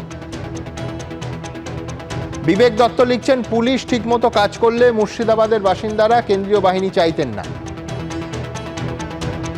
কল্লোল বাগচি লিখছেন, দেশ হোক বা রাজ্য, নিরাপত্তা নিয়ে রাজনীতি কাম্য নয়। ঠিক এইখান থেকে আমি আমার পরের ইস্যুতে যাওয়ার আগে যে প্রতিবেদনটা আপনাদের কাছে রাখবো সেটা হচ্ছে, মুখ্যমন্ত্রী বলছেন 2-3টে লোক আছে যারা গন্ডগোল পাকাচ্ছে, তারা নাকি বিরাট বিরাট ধর্মীয় নেতা। পাল্টা শুভেন্দু অধিকারী অভিযোগ করছেন যে মুখ্যমন্ত্রীর ভোট ব্যাংকের লোকেরাই নাকি তাণ্ডব চালিয়েছে, এবং অনেকেই মনে করছেন নাম না করে বেলডাঙ্গা ভারত সেবাশ্রম সংঘের প্রধান কার্তিক মহারাজ আজকে মুখ্যমন্ত্রীর কটাক্ষ তাকে নিয়েও। দেখুন, আমি নিজে হিন্দু নই, আমি নিজেও তো হিন্দু পরিবারের মেম্বার, তো আমি কেন হিন্দু মুসলমান করব? হরগোবিন্দ দাস চন্দন দাসের খুন তার বাড়ি থেকে টেনে নিয়ে গিয়ে হিন্দু বলে। মুর্শিদাবাদে দাঙ্গা করিয়েছে কারা? কারা তা হতে দিয়েছে? 3 সপ্তাহ পর মুখ্যমন্ত্রী ও বিরোধী দলনেতার বাকযুদ্ধে ফের জোরালো হয়ে উঠল সেই প্রশ্ন। 2-3টে লোক আছে যারা এই গন্ডগোল পাকাচ্ছে, তারা নাকি বিরাট বিরাট ধর্ম নেতা।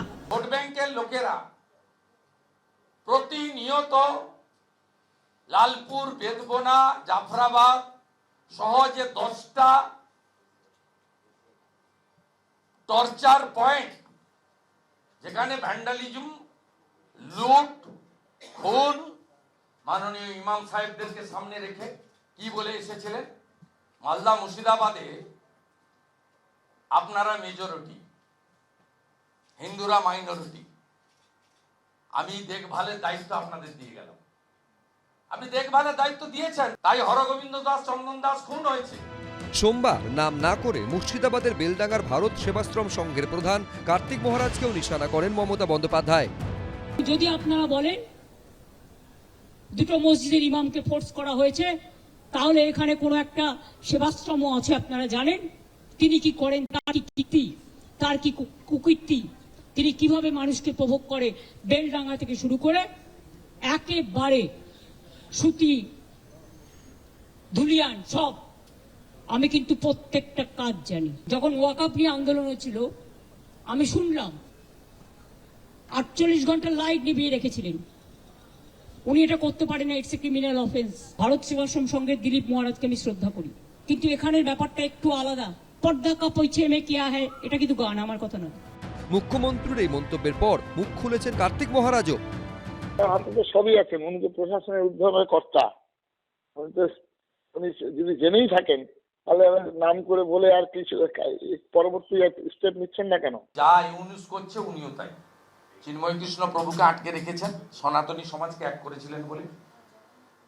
আর এখানেও কার্তিক মহারাজ সহ একটা বিরাট অংশের সন্ত সমাজ, তারা ধ্বজ নিয়ে রাস্তায় নেমেছেন পশ্চিমবাংলার সনাতনীদের বাঁচানোর জন্য, তোষণের রাজনীতির বিরুদ্ধে। তাই নাম না করলেও বোঝা যাচ্ছে যে টার্গেটটা কার্তিক মহারাজ।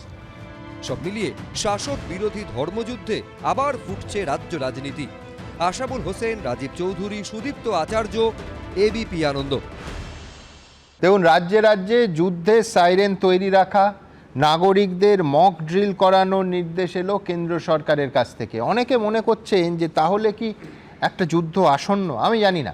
কিন্তু আজকে অবধি ঠিক যেখানে পুঞ্চে জঙ্গি ঘাঁটি একটার পর একটা সেনাবাহিনী গুঁড়িয়ে দিচ্ছে, তাহলে আগামী 24 বা 48 ঘন্টার মধ্যে কিছু হতে চলেছে আমি জানি না। কিন্তু আজকে যে নির্দেশ প্রত্যেকটা রাজ্য সরকারের কাছে একই সময় সমানভাবে কেন্দ্রের তরফে পাঠানো হয়েছে, প্রথমে সেই প্রতিবেদনটা, তারপর ব্রিগেডিয়ার দেবাশিস দাসের কাছে যাব। দেখুন,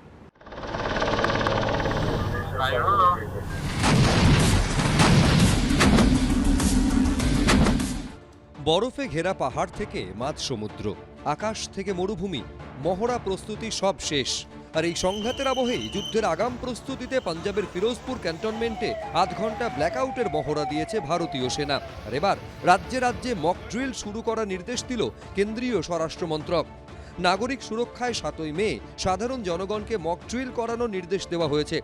রাজ্য সরকারগুলিকে পাঠানো নির্দেশিকায় বলা হয়েছে এয়ার রেইড ওয়ার্নিং সাইরেন বাজাতে হবে, অর্থাৎ আকাশপথে শত্রু আক্রমণের সংকেত হিসেবে সাইরেন বাজানো হবে।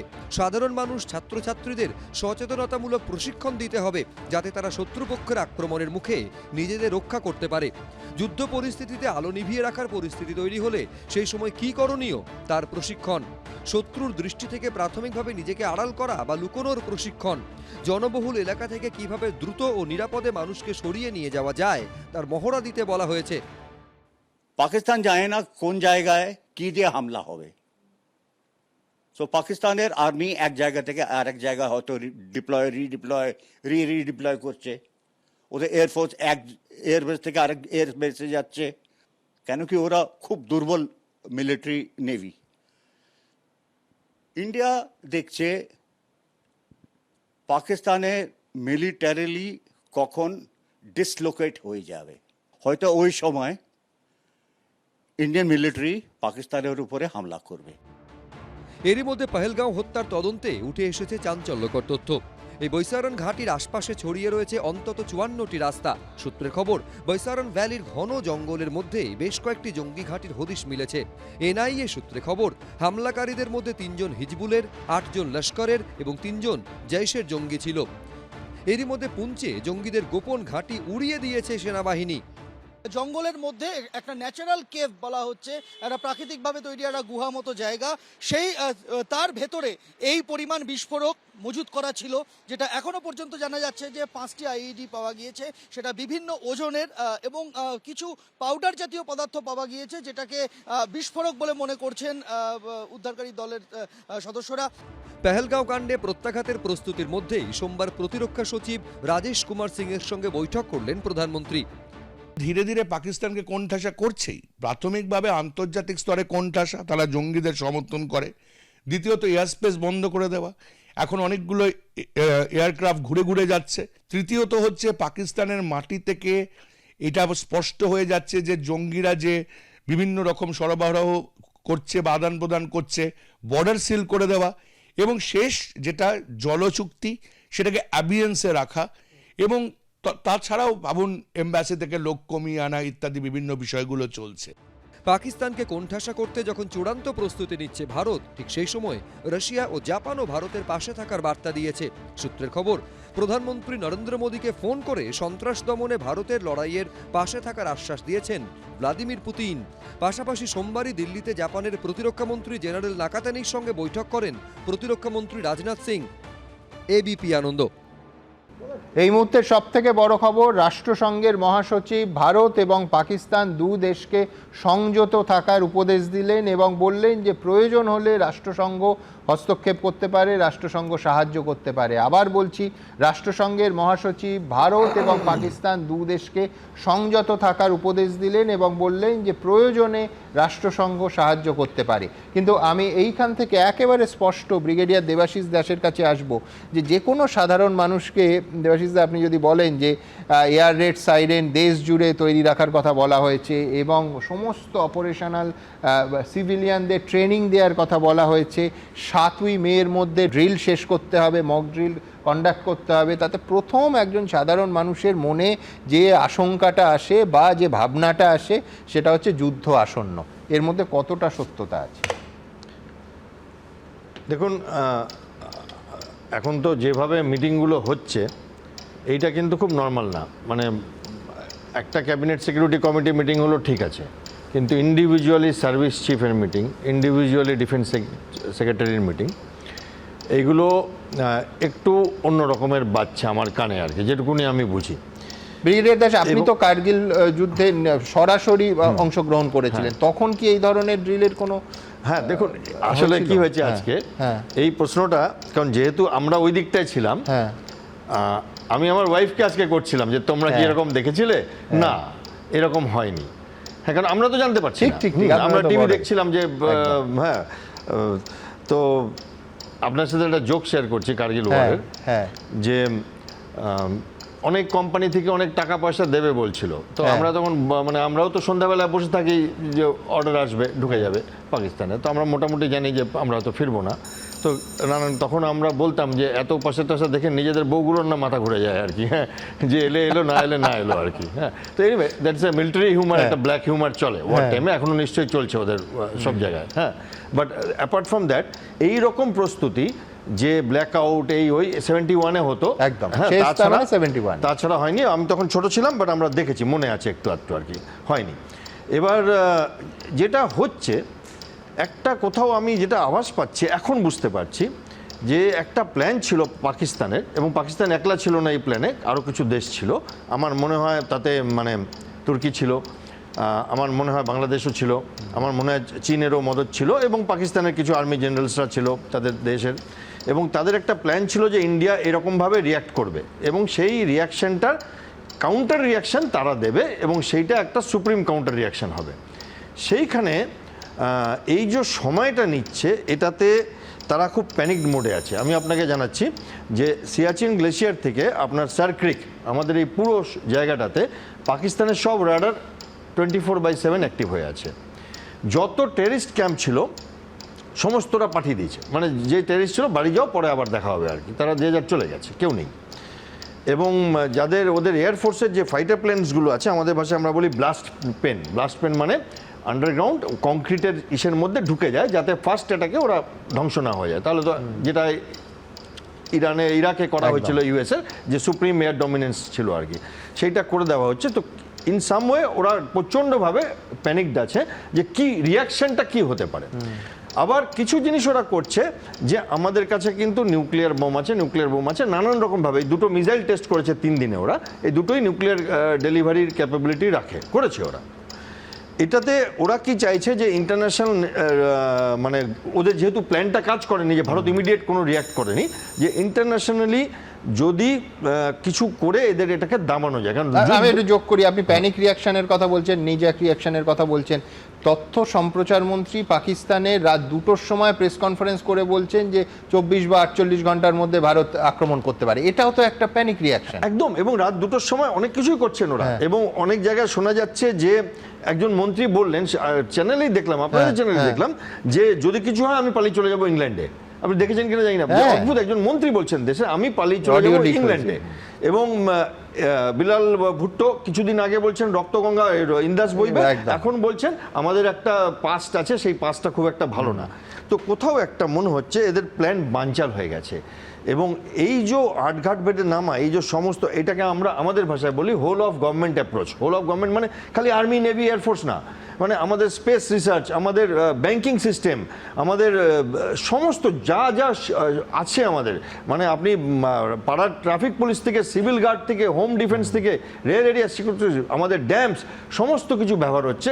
তার একটা ঝলক দেখলাম আজকে, যে চেনাব নদীটা একটু শুকিয়ে দিল কিছুক্ষণের জন্য, একটু ডিসিল্টিং করবে বলে। এবং সেখানে জল দেখলাম লোকে পায়ে হেঁটে যাচ্ছে, কারণ তারা তাদের জীবনকালে কোনোদিন পায়ে হেঁটে ওই নদীটা পার হতে পারেনি। ওই নদীটা চন্দ্রভাগা নদীতে আমি বহুবার ওই নদীর পাড়ে বসেছি। আমরা রাস্তায় শ্রীনগর যাওয়ার সময় ওখানটা একটা ব্রেক নিতাম আমরা, রামবন ট্রানজিট ক্যাম্প বলে আমাদের। তো খুব সুন্দর নদী, এবং আমিও কখনো দেখিনি, আমারও যেতে ইচ্ছা করছিল যে কি করে দেখবো যে ভেতরে পাথরগুলো কেমন, কতটা ডিপ, কারণ ওটা শুকিয়ে গেছে একদম। অনেকে আপনাদের চ্যানেলেও বলেছে কিছু এই রিভার ট্রিটিটা ক্যান্সেল করে খুব বেশি কিছু হবে না, 10 বছর লাগবে, 20 বছর লাগবে, একদিনে হয়ে গেছে। ব্রিগেডিয়ার দাস, এইখানে আমি দ্বিতীয়বার আপনাকে জানতে চাইবো, সেটা হচ্ছে আপনি নিজেই বললেন যে এই ধরনের এই যে সাইরেনের প্রস্তুতি, মক ড্রিলের প্রস্তুতি, এটা অন্যরকম। শেষ হয়েছিল 1971 সালে বাংলাদেশ যুদ্ধের সময়। তাহলে ভারত কি পূর্ণাঙ্গ যুদ্ধের প্রস্তুতি নিচ্ছে? আমার মনে হয় যেটা আপনি যদি রাশিয়া আর ইউক্রেনের যুদ্ধটা দেখেন, রাশিয়ার শক্তি তো অনেক বড়, বাট ইউক্রেন লড়াইটা কি করে চালিয়ে যাচ্ছে? ইউক্রেন লড়াই চালিয়ে যাচ্ছে একমাত্র বাইরের সাপোর্ট থেকে। লোকেরা তাদের অস্ত্র দিচ্ছে, টাকা দিচ্ছে, একদম সোজা কথায় প্রচুর টাকা দিচ্ছে। সেটা ট্রাম্প নিজে বলেছে যে আমরা তোমাদের এত $150 বিলিয়ন দিয়েছি।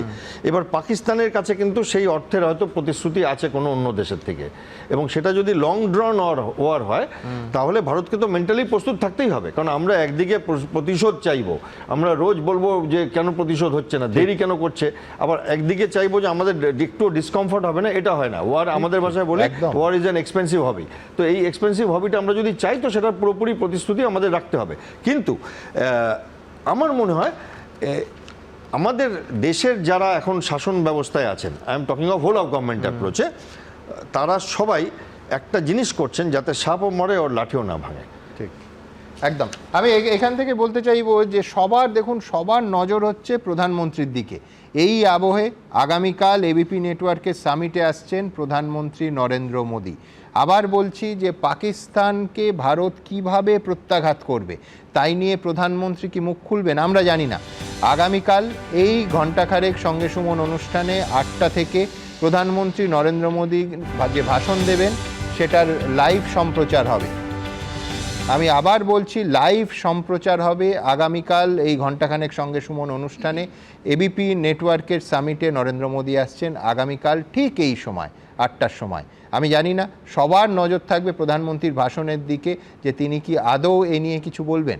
আমি এইখানে আমার পরের প্রতিবেদন, যেহেতু দেবাশিস দা কার্গিলের কথা তুললেন, 26 বছর আগে কার্গিলের যুদ্ধ, আর সেই কার্গিলের যুদ্ধ সেইখানে আমার প্রতিনিধিদের আজকে পাঠিয়েছি, সুকান্ত মজুমদারের সঙ্গে সেখান থেকে কথা বলবো। পাশাপাশি আজকে শুরু করলাম যা দিয়ে, পেহেলগামের পর সীমান্ত কিন্তু লাগাতার উত্তপ্ত হয়ে আছে। এই আবহে গুলমার্গের তুষারে ঢাকা যে পাহাড়, তার অত্যন্ত প্রহরায় আছে বিএসএফের সঙ্গে আছে আমার আরেক সহকর্মী সন্দীপ সরকার। আমি প্রথমে সন্দীপের প্রতিবেদন দেখাবো, তারপর সরাসরি তার সঙ্গে কথা বলবো। দেখুন। পেহেলগাঁওয়ের জবাব কোন পথে? গত কয়েকদিনে ভারতের 3 সেনাবাহিনীর যুদ্ধের মহড়ার ছবি কাঁপুনি ধরিয়েছে পাকিস্তানের। সংঘাতের এই পরিস্থিতিতে বারামুলায় বিএসএফ এর প্রস্তুতির সাক্ষী হলো এবিপি আনন্দ। সীমান্তে নিয়ন্ত্রণ রেখাতে বেড়েছে উত্তেজনা, আর সেই উত্তেজনার আঁচ পৌঁছেছে সীমানা লাগোয়া প্রত্যেকটি ভারতীয় পোস্টে। এই মুহূর্তে যারা বিএসএফ জওয়ানরা রয়েছেন তারা তাদের টহলদারি চালাচ্ছেন। এই টহলদারি প্রত্যেক দিন চলে এবং প্রত্যেক দিন তাদের যে ফরওয়ার্ড পোস্টগুলি রয়েছে সেই সমস্ত ফরওয়ার্ড পোস্টগুলিতে এই ট্রুপ পৌঁছায়। বিএসএফ এর ফরওয়ার্ড পোস্ট থেকে পিওকের দূরত্ব মাত্র 2.5 কিলোমিটার। সবসময় তাক করে রয়েছে শত্রু সেনার স্নাইপার, প্রস্তুত আর্টিলারি। তার মধ্যে বুক চিতিয়ে দেশকে রক্ষা করছে বিএসএফ। চারিদিকে ঘন জঙ্গল, আর তার মধ্যে দিয়েই ক্যাম্প থেকে ফরওয়ার্ড পোস্টের দিকে এগোচ্ছেন জওয়ানরা। Stop, look and March. বাড়ি পেয়ার তৈরি করে অতি সাবধানে ফেলতে হচ্ছে পা। ট্রুপ ধাপে ধাপে এগোয়। একদল যখন ফরওয়ার্ড পোস্টের দিকে যাচ্ছে তখন তাদের কভার আপ করার জন্য অনেকটা দূরে বাকিরা থাকেন এবং তারপরে একটা নির্দিষ্ট দূরত্ব পর্যন্ত চলে যাওয়ার পরে তারা পজিশন নেন। পিছনের দিকে ট্রুপটা পৌঁছে যায় তার আগে।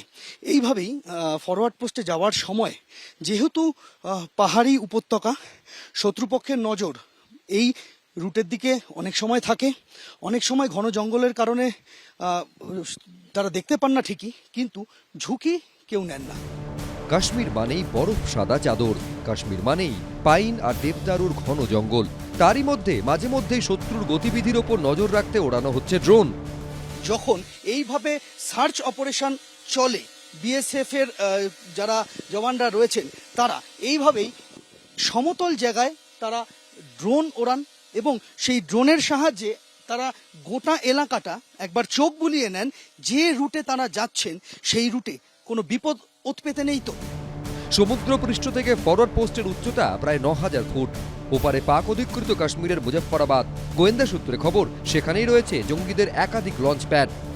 এইভাবেই আমরা দেখতে পাচ্ছি যে মহড়ার যেটা চলছে তাতে তারা ছোট ছোট দলে ভাগ হয়ে গেলেন। ছোট ছোট দলে ভাগ হয়ে গিয়ে প্রথম পজিশন নিল একটা দল, যে ঘরটাকে সন্দেহ করা হচ্ছে সেই ঘরের দিকে তাক করে ইনসাস উঁচিয়ে তারা বসে রইলেন। যে দলটি প্রথমে এসে পজিশন নিয়েছিল সেই দলটি তারা একদম পিছন থেকে পৌঁছে গেলেন ফরওয়ার্ড পোস্টের একদম কাছে, অর্থাৎ যে ঘরে তাদের টার্গেট রয়েছে সেই ঘরের কাছে তারা চলে গেলেন। এবং পিছন থেকে আমরা দেখতে পাচ্ছি যে দ্বিতীয় যে দলটি ছিল তারাও কিন্তু পজিশন নিয়ে নিয়েছে। এখন এইভাবেই কিন্তু ধাপে ধাপে যাতে শত্রুপক্ষ জানতে না পারে সেটা বুঝেই কিন্তু তারা একদম টার্গেটে পৌঁছে গেলেন। জীবন পর্যন্ত কর্তব্য, মৃত্যু অবধি কর্তব্য, এই মূল মন্ত্রকে সামনে রেখেই সীমান্ত পাহারা দিচ্ছে BSF, first line of defence. Sandip Sarkar, ABP Ananda, Baramulla. আমার সহকর্মী সন্দীপ সরকারের সঙ্গে সরাসরি কথা বলবো। সন্দীপ, এই মুহূর্তে তুমি গুলমার্গে আছো, নিয়ন্ত্রণ রেখা থেকে মাত্র 3 কিলোমিটার দূরে তুমি দাঁড়িয়ে আছো। আমার তোমার কাছে প্রথম প্রশ্ন থাকবে যে নিয়মিত এইখানকার যে ড্রিলগুলো হয় সেইটার থেকে এই কোথাও জঙ্গল, কোথাও পাহাড়ে ঘেরা এলাকা, বিএসএফ সঙ্গে তুমি আছো, কতটা মানে এখনকার যে ড্রিলটা হচ্ছে, যে প্রস্তুতিটা হচ্ছে, সেটা কতটা আলাদা? একেবারেই আলাদা। সারা বছর তারা এই ফরওয়ার্ড পোস্টগুলো পাহারা দেওয়ার কাজ করেন এবং এই ফরওয়ার্ড পোস্টগুলোতে যে ম্যান পাওয়ার থাকে সেই ম্যান পাওয়ার কিন্তু বেড়ে গিয়েছে আগের থেকে। ফলে এটা হচ্ছে প্রথম একটা দিক। দ্বিতীয় হচ্ছে যে এরকম ঘন ঘন ড্রিল খুব একটা দেখা যায় না। এবং শুধু এই ঘন ঘন ড্রিল নয়, তার পাশাপাশি এই যে পাহাড়ি উপত্যকা ফরওয়ার্ড লাইন তারা পাহারা দিচ্ছেন, নিয়ন্ত্রণ রেখা তারা পাহারা দিচ্ছেন, কিন্তু নিয়ন্ত্রণ রেখার এপারে অর্থাৎ ভারত ভূখণ্ডে সেই জায়গায় যে পাহাড়ি উপত্যকা রয়েছে, যে পার্বত্য জঙ্গলগুলি রয়েছে, সেখানে এই যে সার্চ অপারেশন, লাগাতার সার্চ অপারেশন, ভোরের আলো ফোটার থেকে শুরু করে সূর্য অস্ত যাওয়া পর্যন্ত সার্চ অপারেশন, এই সার্চ অপারেশন কিন্তু এই মাত্রায় হতো না, হয় না। এবং 3 নম্বর যে বিষয়টা তা হলো পেহেলগাঁওতে যেখানে ঘটনা ঘটেছিল সেটা একটা জনপ্রিয় পর্যটন কেন্দ্র, সেই জায়গাতে এই ঘটনা ঘটেছে। তারপর তার প্রভাব তো সব জায়গাতেই পড়েছে। এই মুহূর্তে 48টা ঘোরার জায়গা জম্মু কাশ্মীরে, সেই জায়গাগুলিকে পর্যটকদের যেতে নিষেধ করে দেওয়া আছে। এর বাইরে যে জায়গাগুলো রয়েছে তার মধ্যে গুলমার্গ রয়েছে। তো এই গুলমার্গে দাঁড়িয়ে আমরা দেখেছি যে যারা এই এমনিতেই টুরিস্ট নেই, হাতে গোনা দিনে হয়তো মেরে কেটে 15 থেকে 20টা পরিবার ঘুরতে আসছে, যেটা ভাবা যায় না। এবং সেই জায়গায় দাঁড়িয়ে এই গোটা পর্যটন কেন্দ্র তা কিন্তু সারা দিনে অসংখ্যবার এখানে পার্মানেন্ট পোস্টিং রয়েছে বিএসএফ সিআরপিএফের, এবং নিয়ম করে দেওয়া হয়েছে বিকেল 5টার পরে কোনো গাড়ি পেহেলগাঁও থেকে শ্রীনগরের দিকে, মানে এই যেখানে আমি রয়েছি সেই জায়গা থেকে গুলমার্গ থেকে আর পাহাড় থেকে নিচে নামবে না, শ্রীনগরের দিকে যাবে না, এবং কোনো গাড়ি ওই জঙ্গল পথে গুলমার্গের দিকে আসবে না। এই নিয়ম জারি করে দেওয়া হয়েছে। ফলে বুঝতেই পারছো যে এই পরিস্থিতি আগের থেকে অনেকটা আলাদা, যে আলাদা পরিস্থিতিকে এই মুহূর্তে সামাল দিতে কোমর বেঁধে নেমেছে এখানে বাহিনী। শুধু বিএসএফ নয়, বিএসএফের পাশাপাশি সিআরপিএফ রয়েছে, রাস্তায় জায়গায় জায়গায় চেকপোস্ট রয়েছে। প্রায় প্রত্যেকটি পাহাড়ে এই মুহূর্তে মোতায়েন করা হয়েছে বিএসএফ, কোথাও সিআরপিএফ। এরকম একটা পরিস্থিতি শুধু নিয়ন্ত্রণ রেখা পাহারা দেওয়া নয়, নিয়ন্ত্রণ রেখার ভেতরে 5-6 কিলোমিটার পর্যন্ত প্রত্যেকটা পাহাড়ে পোস্ট করা হয়েছে, সেখানে সশস্ত্র বাহিনী পাহারার দায়িত্বে আছে। সন্দীপ, এই মুহূর্তে ওখানকার তাপমাত্রা কীরকম? এই মুহূর্তে 9 ডিগ্রি তাপমাত্রা, টেম্পারেচার, শুনশান ফাঁকা, গোটা এই মুহূর্তে গুলমার্গ খাঁ করছে। আমি এই অন্ধকারে দেখাতে পারছি না, ঠিক যে জায়গাতে গুলমার্গে পর্যটকরা আসেন এবং সেই গন্ডোলায় করে বরফের চূড়া পাহাড়ে ওঠেন, সেই পাহাড় চূড়ার পরে আরও দুটি শৈলশিরা রয়েছে, তার ঠিক পরেই হচ্ছে নিয়ন্ত্রণ রেখা, এবং তার ওপরে পাকিস্তানের ফোর্স তারা আগ্নেয়াস্ত্র নিয়ে বসে রয়েছে এবং পোস্ট লক্ষ্য করে এখানে নয়, এখানে গুলি বৃষ্টি হয়নি এখনো পর্যন্ত। বারামুলার এই সেক্টরে গুলি বৃষ্টির কোনো খবর নেই, কিন্তু পার্শ্ববর্তী অনেক জায়গাতেই প্রত্যেক দিন গত 11 দিন ধরে প্রত্যেক রাতে গুলি বৃষ্টি হয়েছে। ফলে সে জায়গায় দাঁড়িয়ে সতর্কতায় ফাঁক ফোকর রাখার কোনো জায়গা নেই, সেই ভুল করার কোনো জায়গা নেই, সেই বিষয়টা মাথায় রেখে কিন্তু বাহিনী কাজ করছে। এবং এই মুহূর্তে এই যে চেহারাটা গুলমার্গের, কিছুক্ষণ আগেই কথা হচ্ছিল একজন বিএসএফের এখানে যিনি কর্তব্য ডিউটিতে ছিলেন তার সাথে, তিনি বলছেন যে কিছু মাস আগে পর্যন্ত আমরা এখানে সারা রাত পর্যটকরা আনাগোনা হয়েছে, কোনো বিধিনিষেধ ছিল না। ব্যবসায়ীরা বলছিলেন রাত্রি 12টাতেও এখান থেকে পর্যটকরা গাড়ি নিয়ে রওনা হয়েছেন অন্য গন্তব্যে, এবং অন্য পর্যটকরা অনেক রাতেও এখানে ঢুকেছেন। কিন্তু এখন পরিস্থিতি কিন্তু সম্পূর্ণ আলাদা। বিকেল 5টার পরে কোনো গাড়ি অন্য দিক থেকে ওই জঙ্গল পথ ধরে গুলমার্গের দিকে আসবে না। আর গুলমার্গে যে পর্যটকরা রয়েছেন, এখানে বলে নেওয়া ভালো যে এখানে সূর্যের আলো কিন্তু থাকে মোটামুটি রাত্রির 7:45 পর্যন্ত। ফলে বিকেল 5টার সময় যাতায়াত বন্ধ করে দেওয়া, তারপরেও কিন্তু অনেকক্ষণ আলো থাকে, কিন্তু ঝুঁকি নেওয়া হচ্ছে না। একদম ধন্যবাদ সন্দীপ। আমি এইখানে খানিকক্ষণ আগে যেহেতু দেবাশিসদা বললেন কার্গিলের কথা, 26 বছর আগে সেই উত্তপ্ত আগুন ঝরা একটার পর একটা বোফোর্স কামানের গুলি ছুটে যাচ্ছে, সেই কার্গিল আজকে কীরকম। আমার আরেক সহকর্মী সুকান্ত মুখোপাধ্যায়, তার সঙ্গে সরাসরি কথা বলবো। তার আগে গোটা দিন ধরে সেই কার্গিলের ছবি পাঠিয়েছে সুকান্ত, দেখাবো। সেনাবাহিনীর মহড়া, গোলাবর্ষণ, ছবিগুলি দেখে অনেকেরই মনে পড়ে যাচ্ছে আজ থেকে 26 বছর আগের কথা। 1999 সালের কার্গিল যুদ্ধ, ভারতীয় সেনার বীর গাথা অপারেশন বিজয়, যা আজও প্রতিটি দেশবাসীর মুখে মুখে ফেরে। 1999-এর 3রা মে স্থানীয় মেষপালকের কাছ থেকে পাকিস্তানি অনুপ্রবেশের কথা জানতে পারে ভারতীয় সেনা। বরফ পড়ার সুযোগ নিয়ে পাক হানাদার ও পাক সেনারা ঢুকে পড়েছিল এইসব পাহাড়েরই বিভিন্ন খোপে। ঠিক যেখানে আমরা দাঁড়িয়ে রয়েছি, এখান থেকে 17 কিলোমিটার দূরে টাইগার হিল যে পয়েন্ট রয়েছে, সেই টাইগার হিল পয়েন্ট, অন্যদিকে আরও দুটি পয়েন্ট রয়েছে যার মধ্যে বাটালিক সেক্টর এবং দ্রাস সেক্টর। সেইখানে রাতের অন্ধকে পাক মদতপুষ্ট জঙ্গিরা এসে সেই সেক্টরগুলোকে তারা দখল করে, এবং সেই গোটা ঘটনার কথা স্থানীয় একজন মেষপালক গিয়ে জানায় কাছাকাছি থাকা একটি ইন্ডিয়ান আর্মির ছাউনিকে। পাকিস্তানের তখ্তে তখন নওয়াজ শরীফ, ক্ষমতার আসল চাবিকাঠি অবশ্য তৎকালীন সেনাপ্রধান পারভেজ মুশাররফের হাতে। পাক সেনা ও পাক হানাদারদের হঠাতে পূর্ণোদ্যমে ঝাঁপিয়েছিল ভারতীয় সেনা। 1999-এর 9 মে পাকিস্তানি সেনা কার্গিল সেক্টরে ভারতীয় সেনা ছাউনি লক্ষ্য করে ভারী গোলাবর্ষণ শুরু করে। যোগ্য জবাব দেয় ভারতীয় সেনা। বফোর্সের গোলা পাকিস্তানিদের বুকে কাঁপন ধরিয়ে দিয়েছিল। ঠিক ডান দিক, সেটাই হচ্ছে টাইগার হিল। 1999 সালের 3 মে এই টাইগার হিলে কিন্তু অনুপ্রবেশ করে বরফের সাহায্য নিয়ে তারা কিন্তু উপরে উঠেছিল এই পাকিস্তানি সেনা এবং পাক মদতপুষ্ট জঙ্গিরা।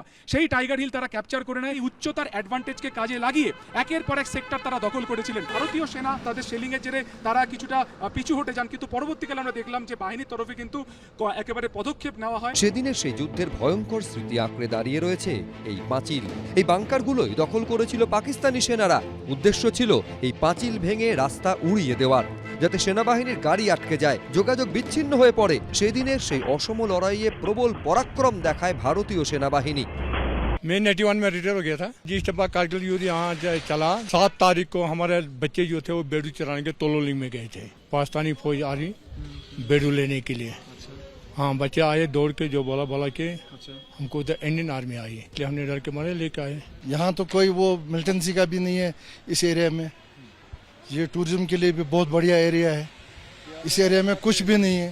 इसमें क्या एहसान की बात है, हमारा अपना मुल्क है, हम नहीं करेंगे और कौन करेगा। 1999 4 জুলাই 11 ঘন্টা রক্তক্ষয়ী যুদ্ধের পর ভারতীয় সেনা টাইগার হিল পুনরুদ্ধার করে। এই টাইগার হিল দখল করতে গিয়ে প্রাণ দেন ভারতীয় সেনার তরুণ ক্যাপ্টেন বিক্রম বাত্রা।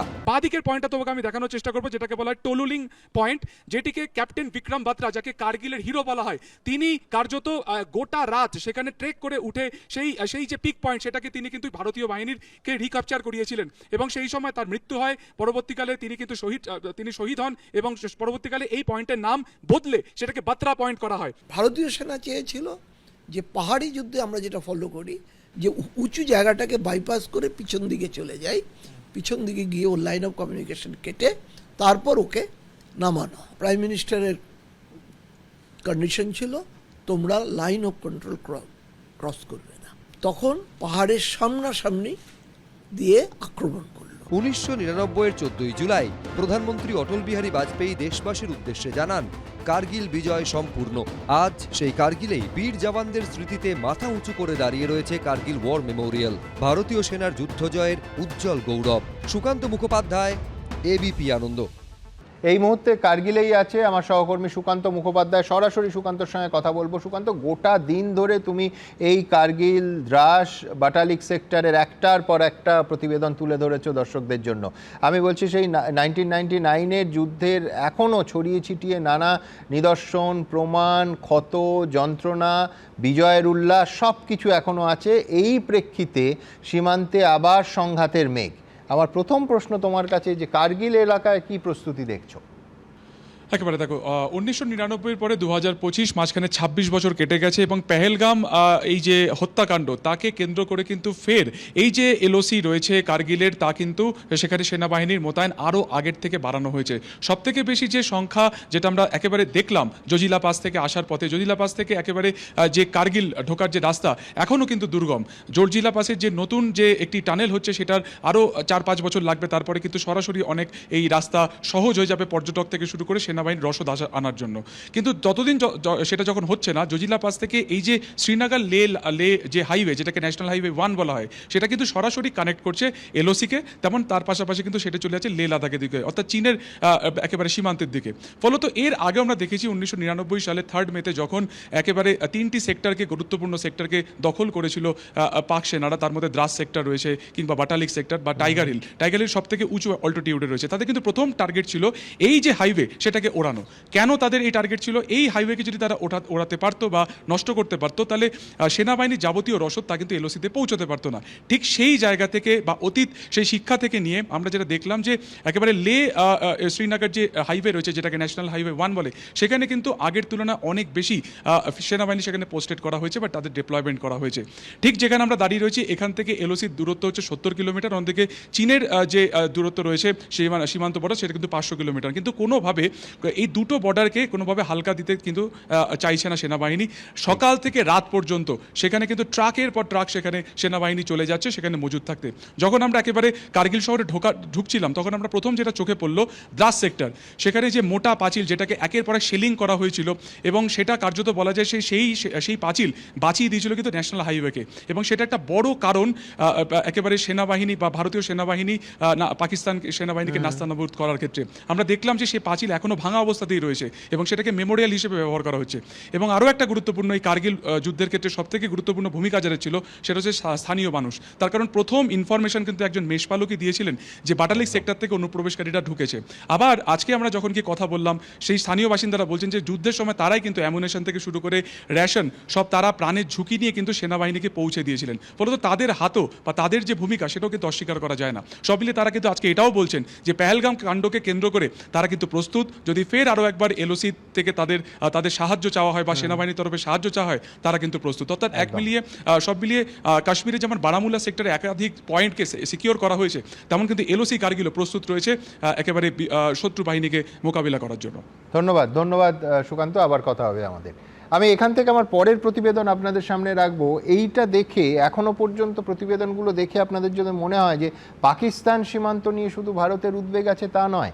যেহেতু বাংলাদেশে একটা বড় ধরনের রাজনৈতিক পরিবর্তন ঘটে গেছে গত কয়েক মাসের মধ্যে, সেহেতু বাংলাদেশের দিকে সেই সীমান্ত, বিশেষ করে দীর্ঘ সীমান্ত আমাদের এই রাজ্যের সঙ্গে, তা নিয়ে উদ্বেগ ক্রমশ বাড়ছে। এই অনুষ্ঠানে আমি পরপর আপনাদের সামনে একটা সিরিজ রাখবো একেবারে জেলা ধরে ধরে, যে আমাদের এই রাজ্যের সীমান্তের কি প্রস্তুতি, বিএসএফ কি করছে, অথবা কোথাও সেনার কোনো বিশেষ তৎপরতা দেখা যাচ্ছে কিনা, কি ভাবছে সেনাবাহিনী, আমরা জানার চেষ্টা করব। আজকে যেরকম উত্তর 24 পরগনার ছবিটা, ওই দীর্ঘ সীমান্ত ধরে যেখানে উল্টো দিকে বাংলাদেশ, ঠিক কীরকম প্রস্তুতি দেখাবো আজ।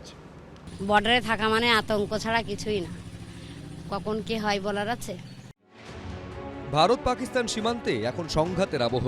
যুদ্ধের আবহে সীমান্ত এলাকায় বাংকার পরিষ্কার করতে শুরু করেছেন স্থানীয় বাসিন্দারা। পাকিস্তানের সঙ্গে সংঘাতের আবহে এখন বাংলাদেশ সীমান্তও অত্যন্ত স্পর্শকাতর হয়ে উঠেছে নয়াদিল্লির কাছে। কারণ শেখ হাসিনা বাংলাদেশের মসনদে থাকাকালীন পাকিস্তানের জঙ্গি সংগঠনগুলি এই রুট ব্যবহার করতে পারত না, কিন্তু এখন বাংলাদেশে ভারত বিরোধিতা তুঙ্গে। ইউনুস প্রশাসনও পাকিস্তানের কাছাকাছি আসতে চাইছে। ভারত বাংলাদেশ সীমান্তের অন্যতম প্রধান সমস্যা হল কাঁটাতারবিহীন এলাকা। দক্ষিণবঙ্গ ফ্রন্টিয়ারের অধীনে 913 কিলোমিটার স্থল সীমান্তের সঙ্গে প্রায় 364 কিলোমিটার জল সীমান্ত রয়েছে। জল সীমান্তে কাঁটাতার দেওয়া সম্ভব নয়, আর স্থল সীমান্তেও কাঁটাতারহীন অবস্থায় পড়ে রয়েছে 538 কিলোমিটার এলাকা। ভারত বাংলাদেশ সীমান্তের বাগদার রনঘাট গ্রাম পঞ্চায়েতের কুলিয়া গ্রাম, এখান থেকে বাংলাদেশ সীমান্তের কোনো কাঁটাতারের বেড়া নেই। ওপারে বাংলাদেশের যশোর জেলা, এলাকার বাসিন্দারা আতঙ্কে রয়েছেন। তাদের বক্তব্য, মাঝে মধ্যেই বাংলাদেশ থেকে লোকজন এই পথ দিয়ে এই দেশে চলে আসেন। মাঝে মাঝে রাত্রি আসছে, হ্যাঁ বাংলাদেশের লোক আসছে রাত্রি, যাচ্ছে রাত্রি। বাগদার রনঘাট গ্রাম পঞ্চায়েত এলাকা, এপারে ভারত, ওপারে বাংলাদেশের যশোর জেলা। মাঝে কাঁটাতার নেই, সীমান্ত চিহ্নিত করেছে কোদালিয়া নদী। গ্রামবাসীদের বক্তব্য, মাঝে মধ্যে এখান থেকে এই নদী পেরিয়ে চলে আসেন বাংলাদেশের মানুষজন, কিন্তু আমরা এখানে দেখতে পাচ্ছি যে শুনশান এলাকা এবং এখানে বিএসএফ এর কড়া প্রহরার চলছে। একটা গ্রাম পুরো খোলা বর্ডার। কত কিলোমিটার? প্রায় 2 কিলোমিটার 2.5 কিলোমিটার খোলা বর্ডার।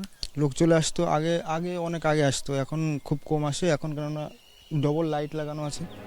বাগদার মতো বনগাঁ ট্যাংরা পঞ্চায়েত এলাকাতেও একই ছবি।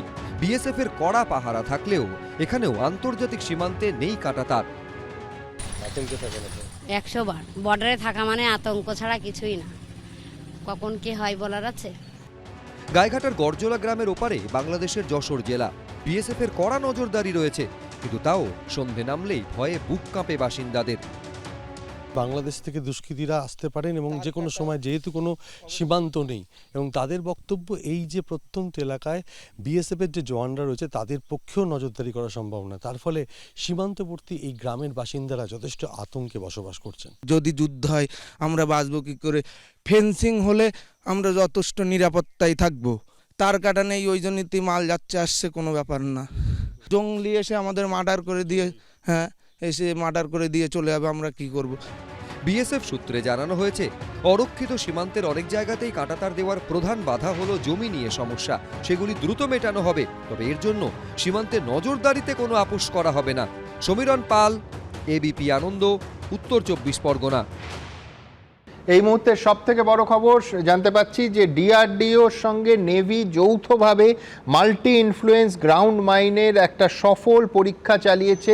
যারা গ্রাউন্ড মাইন, এই মুহূর্তে ছবি আপনারা দেখতে পাচ্ছেন, গ্রাউন্ড মাইন শুনে ভাবছেন যে এটা ভূপৃষ্ঠ সংলগ্ন কোনো বিষয় নয়, এটা দেখতে পাচ্ছেন যে ছবি, এটা সমুদ্রবক্ষে সফল পরীক্ষা চালালো ডিআরডিও এবং ভারতীয় নৌবাহিনী যৌথভাবে।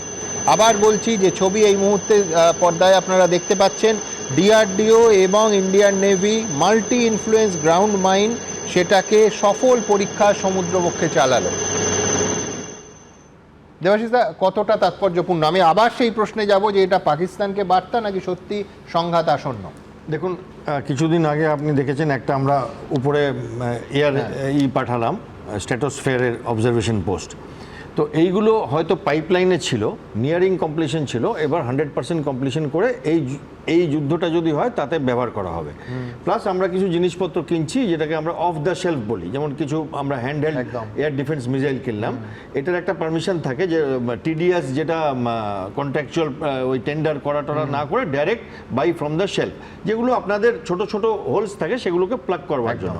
আর এগুলো মেসেজ তো একটা যাচ্ছে, মেসেজিংয়ের উপর থেকেও যেটা যাচ্ছে যে খুব চটজলদি এগুলো আমাদের ইউজে এসে যাবে যদি we go for the multiple action. বেশ, আমি একবার শুভময়দার কাছে যাবো। এটা খুব ইন্টারেস্টিং ব্রিগেডিয়ার দাস বললেন, সেটা হচ্ছে যে মানুষ একদিকে যে মানুষ এই মুহূর্তে যুদ্ধ চায়, একেবারে সরাসরি পূর্ণাঙ্গ যুদ্ধ চায়, টোটাল ওয়ারের দিকে প্রেসক্রাইব করছেন, আবার সেই মানুষই একটা আশঙ্কা থাকে যে কিছুদিন পরে বলবেন না তো যে এই যুদ্ধের কি দরকার ছিল, জিনিসপত্রের দাম এত বাড়ছে, চাকরি চলে যাচ্ছে, ইত্যাদি ইত্যাদি। একদম শুনবাবু, এই যুদ্ধের যে দ্বান্দ্বিক পরিস্থিতি এটাকে কিন্তু বুঝতেই হবে।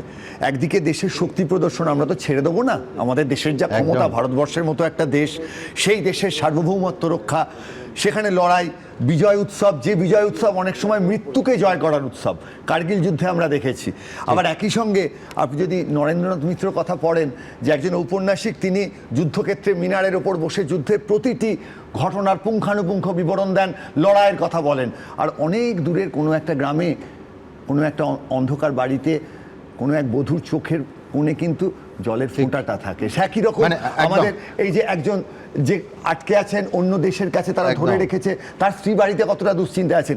এই দ্বন্দ্বটার জন্যেই কিন্তু আমরা তো সেভাবে যুদ্ধ চাই না, কিন্তু পড়শি রাষ্ট্র যখন এই ধরনের একটা ঝামেলা সৃষ্টি করে, বাংলাদেশেও যে ধরনের পরিস্থিতি হয়েছে, আমরা বারবার বলেছি এই ঘটনাটা যেদিকে যাচ্ছে, প্রত্যেকটা দেশ যেদিকে যাচ্ছে, এই যে যুদ্ধের পরিস্থিতি সৃষ্টি হচ্ছে গোটা বিশ্ব জুড়ে, এই যে বিশ্ব ব্যবস্থার থেকে যদি আমরা বেরোতে না পারি, তাহলে এই বিপদ কিন্তু প্রত্যেকটা দেশকে সহ্য করতে হবে। আমি বিশ্বনাথের কাছে যাবো, হ্যাঁ সবার কাছে যাবো। খুব ইন্টারেস্টিং পার্ট দেখুন, 1971 সালে ঠিক আজকে যেটা হেডলাইন হয়েছিল সারাদিনে, যেটা পুঞ্চ সহ একাধিক সেক্টরে যেরকম জঙ্গি ঘাঁটি গুড়িয়ে যাচ্ছে, মানে অবিরাম পাক গুলিবর্ষণ করা হচ্ছে, পাকিস্তানের দিক থেকে গুলি আসছে, গোটা দিন আজকে দেখছিলাম আমি শিরোনাম চলছে, হুবহু এক শিরোনাম আনন্দবাজার পত্রিকা, 1971 সাল, অবিরাম পাক গুলিবর্ষণ, ভারতীয় সৈন্য প্রস্তুত। মানে ঠিক এই মানে সিমিলারিটি ছাপার অক্ষরেও। হ্যাঁ সুমনদা, আমি মনে করি যে দুটো স্ট্র্যাটেজি নিয়ে ভারত সরকার এগোচ্ছে। একটা হলো মানে শর্ট টার্ম স্ট্র্যাটেজি, যেখানে 42টা লঞ্চ প্যাড যেমন গুড়িয়ে দেওয়ার মতন প্রকল্প আছে, ফ্ল্যাশ আউট করার মতন প্রকল্প আছে জঙ্গিদের, আবার যারা সরাসরি যুক্ত ছিল এই ঘটনার সাথে, পেহেলগামের গণহত্যার সাথে, তাদেরকে একেবারে সরাসরি শাস্তি বিধান করা, নিশ্চিত করা। কিন্তু লং টার্ম স্ট্র্যাটেজিটা আমার কাছে বেশি ইম্পর্টেন্ট মনে হচ্ছে, যেটা হলো যে পরিষ্কার পাকিস্তান আর্থিকভাবে দুর্বল, আরও দুর্বল করো। তার জন্য মানে সিন্ধু জলচুক্তি থেকে শুরু করে মানে খাইবার পাখতুনের স্বাধীনতা, বালুচিস্তানের স্বাধীনতা করে শেষ পর্যন্ত পিওকে দখল করো। এটা হলো মানে লং টার্ম স্ট্র্যাটেজি।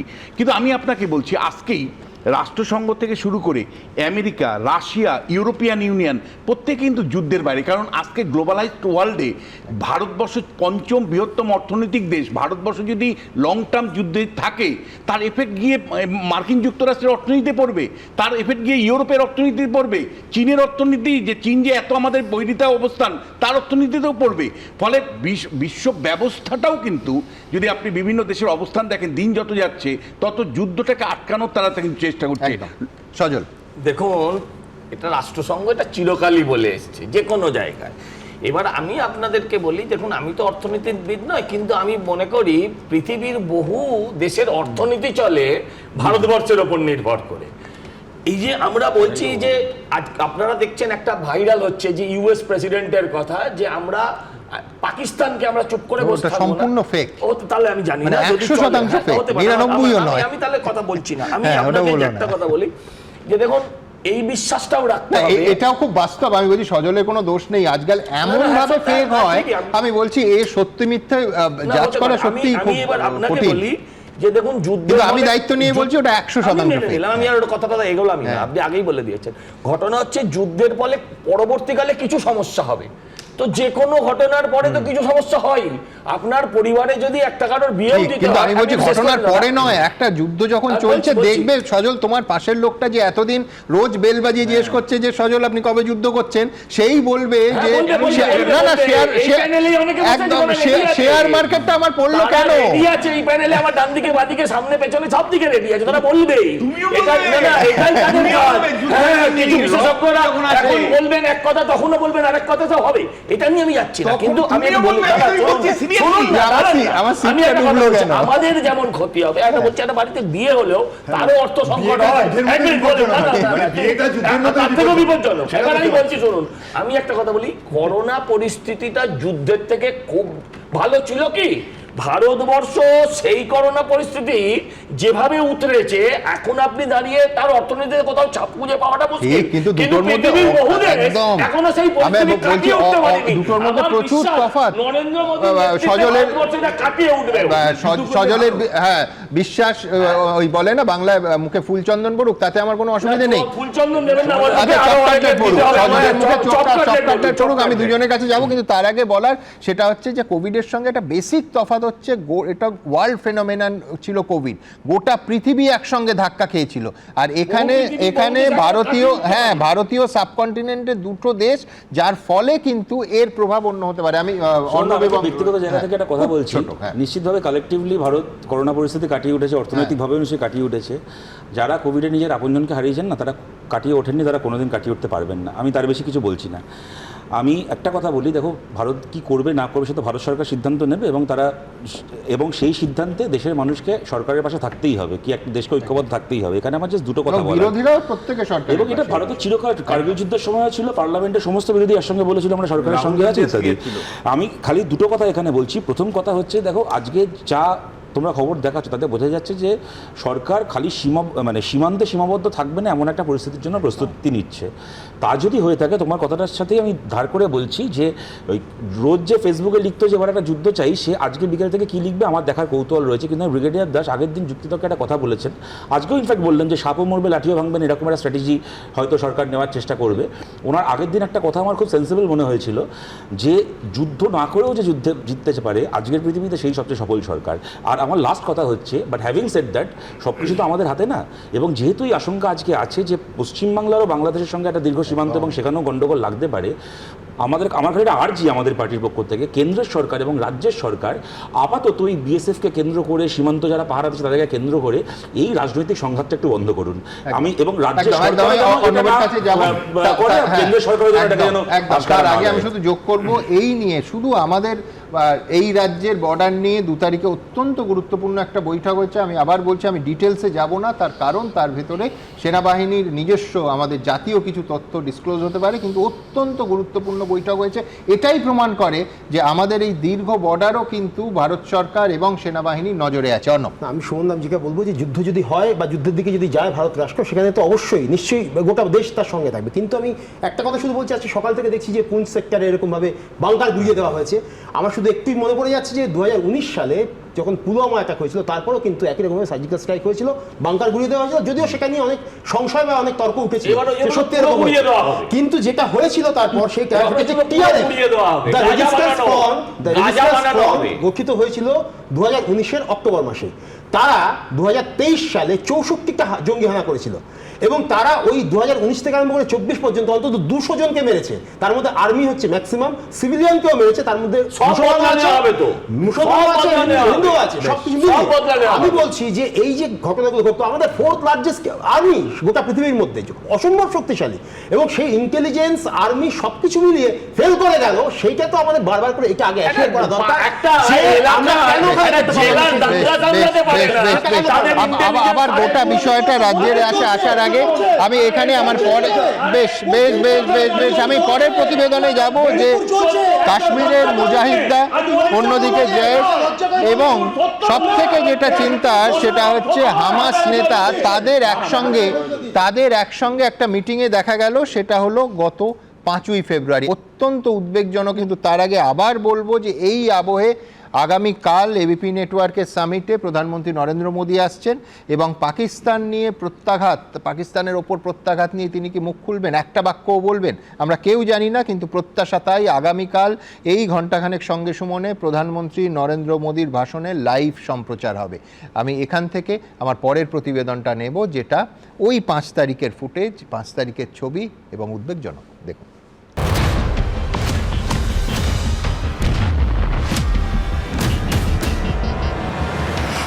22 এপ্রিল রক্তাক্ত হয়েছে ভূস্বর্গ। পেহেলগাঁওয়ের বৈসারানে বেছে বেছে হিন্দু পর্যটকদের নিধন করা হয়েছে। এই হামলার ছক্কি কষা হয়েছিল আজ থেকে 3 মাস আগে 5ই ফেব্রুয়ারি। এই বৈঠকেই কি কাশ্মীরকে রক্তাক্ত করার ব্লুপ্রিন্ট তৈরি হয়েছিল? প্রথমবার কি ভারতের বুকে এত বড় আঘাত হানতে প্যালেস্তাইনের জঙ্গি গোষ্ঠী হামাসের সাহায্য নিয়েছিল পাকিস্তানের জঙ্গি গোষ্ঠী লস্কর-ই তৈবা ও জৈশ-ই মোহাম্মদ? এই প্রথম কি ভারত বিরোধিতায় সরাসরি হাত লাগালো ইসরায়েলকে বারবার রক্তাক্ত করা হামাস? হামাস ও লস্করের বৈঠকের এই এক্সক্লুসিভ ভিডিও এবিপি আনন্দর হাতে আসার পর এই প্রশ্নগুলি জোরালো হচ্ছে। সূত্রের খবর, এই ছবিটি চলতি বছরের 5ই ফেব্রুয়ারির। সেদিনই পাক অধিকৃত কাশ্মীরের রাওয়ালকোটে জৈশ কমান্ডার তালহা সাইফ, লস্কর জঙ্গি মাসুদ ইলিয়াসের সঙ্গে দেখা গিয়েছিল হামাস নেতা খালিদ কায়ুমিকে। গোয়েন্দা সূত্রে দাবি, ইসরায়েল ও ভারত বিরোধী শক্তিগুলিকে সংগঠিত করা এবং নিজেদের মধ্যে যোগসূত্র তৈরি করাই ছিল এই আয়োজনের অন্যতম উদ্দেশ্য। ছবিতে দেখা যাচ্ছে জঙ্গি সংগঠন জৈশ-ই মোহাম্মদের সদর দপ্তরে ঢুকছে হামাসের কমান্ডার খালিদ কায়ুমির গাড়ি। সামনে ও পেছনে ঘোড়ায় করে আগ্নেয়াস্ত্র উঁচিয়ে তাকে স্কট করছেন জৈশের জঙ্গিরা। দুপাশ থেকে ফুল ছুঁড়ে হামাসের কমান্ডারকে স্বাগত জানাচ্ছে জঙ্গিরা। আশেপাশে সামনে পেছনে থাকা সকলের হাতেই অস্ত্র রয়েছে।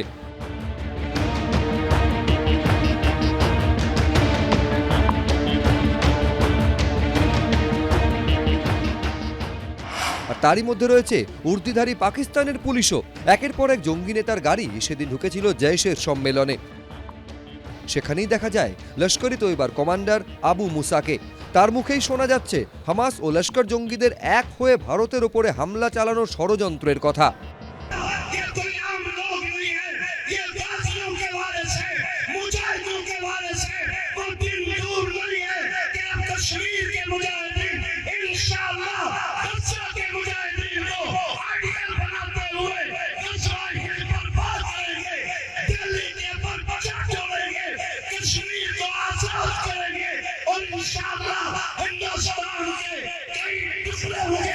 সূত্রের খবর, সেদিন হামাস কমান্ডার কায়ুমি ও জৈশ অপারেটর রৌফ আসগারের সঙ্গে বৈঠক হয়। হামাসকে এখন পাকিস্তান আর্মি ডেকেছে, কেন কি হামাস হিজবুল্লাহ হচ্ছে টেরর ট্যাকটিক্সে ওদের একটু বেশি জ্ঞান আছে। ওরা যদি কাশ্মীরি টেররিস্টদের যদি কিছু শিখিয়ে দেয়, সেই জন্য ওদের ব্যবহার করছে। পেহেলগাঁও কাণ্ডের পর এনআইএ সহ ভারতীয় গোয়েন্দা এজেন্সিগুলির অনুমান, হিজবুল মুজাহিদিন, লস্কর-ই তৈবা এবং জৈশ-ই মোহাম্মদ মিলিতভাবে হামলা চালায়। 2024 সালে দোহায় গিয়েছিল লস্করের ডেপুটি চিফ। সেখানে হামাস নেতা খালিদ মাশালের সঙ্গে তার 45 মিনিট ধরে বৈঠক হয়। ঐশী মুখোপাধ্যায়ের রিপোর্ট, এবিপি আনন্দ। শঙ্খ ঘোষ লিখেছিলেন, কিছুতেই কোথাও তোমার কোনো ত্রাণ নেই, জিতে গেছো বাজি। কিন্তু হাজার হাজার যোগ্য চাকরি প্রার্থীর ভবিষ্যৎ নিয়ে যারা জুয়া খেললো, তাদের কথাও এই অনুষ্ঠানে ভুলছি না আমরা। তাদের শাস্তি হবে কবে? 26,000 চাকরি বাতিলের রায়ের পর থেকে এই প্রশ্নটা বারবার তুলেছি আমরা, বারবার তুলব ভবিষ্যতে। চালের সঙ্গে মিশে থাকা কাঁকড় কিভাবে আলাদা হবে, সেই প্রশ্নে তোলপাড় হয়েছে রাজনীতি, তোলপাড় হয়েছে সমাজ। প্রাতিষ্ঠানিক দুর্নীতির বিরুদ্ধে তীব্র ধিক্কার আমাদের ছিল, আছে, থাকবে। তার জন্য যুদ্ধের বাজারে নতুন কেস দিলে দেবেন?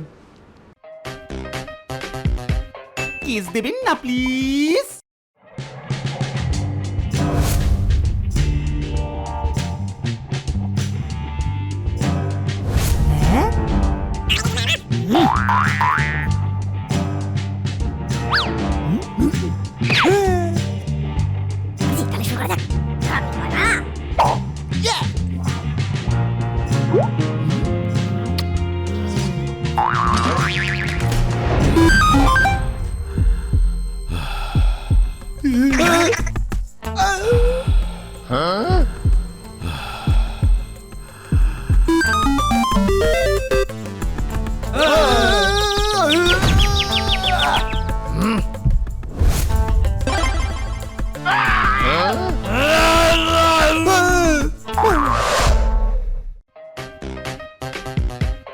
কিস দেবেন না প্লিজ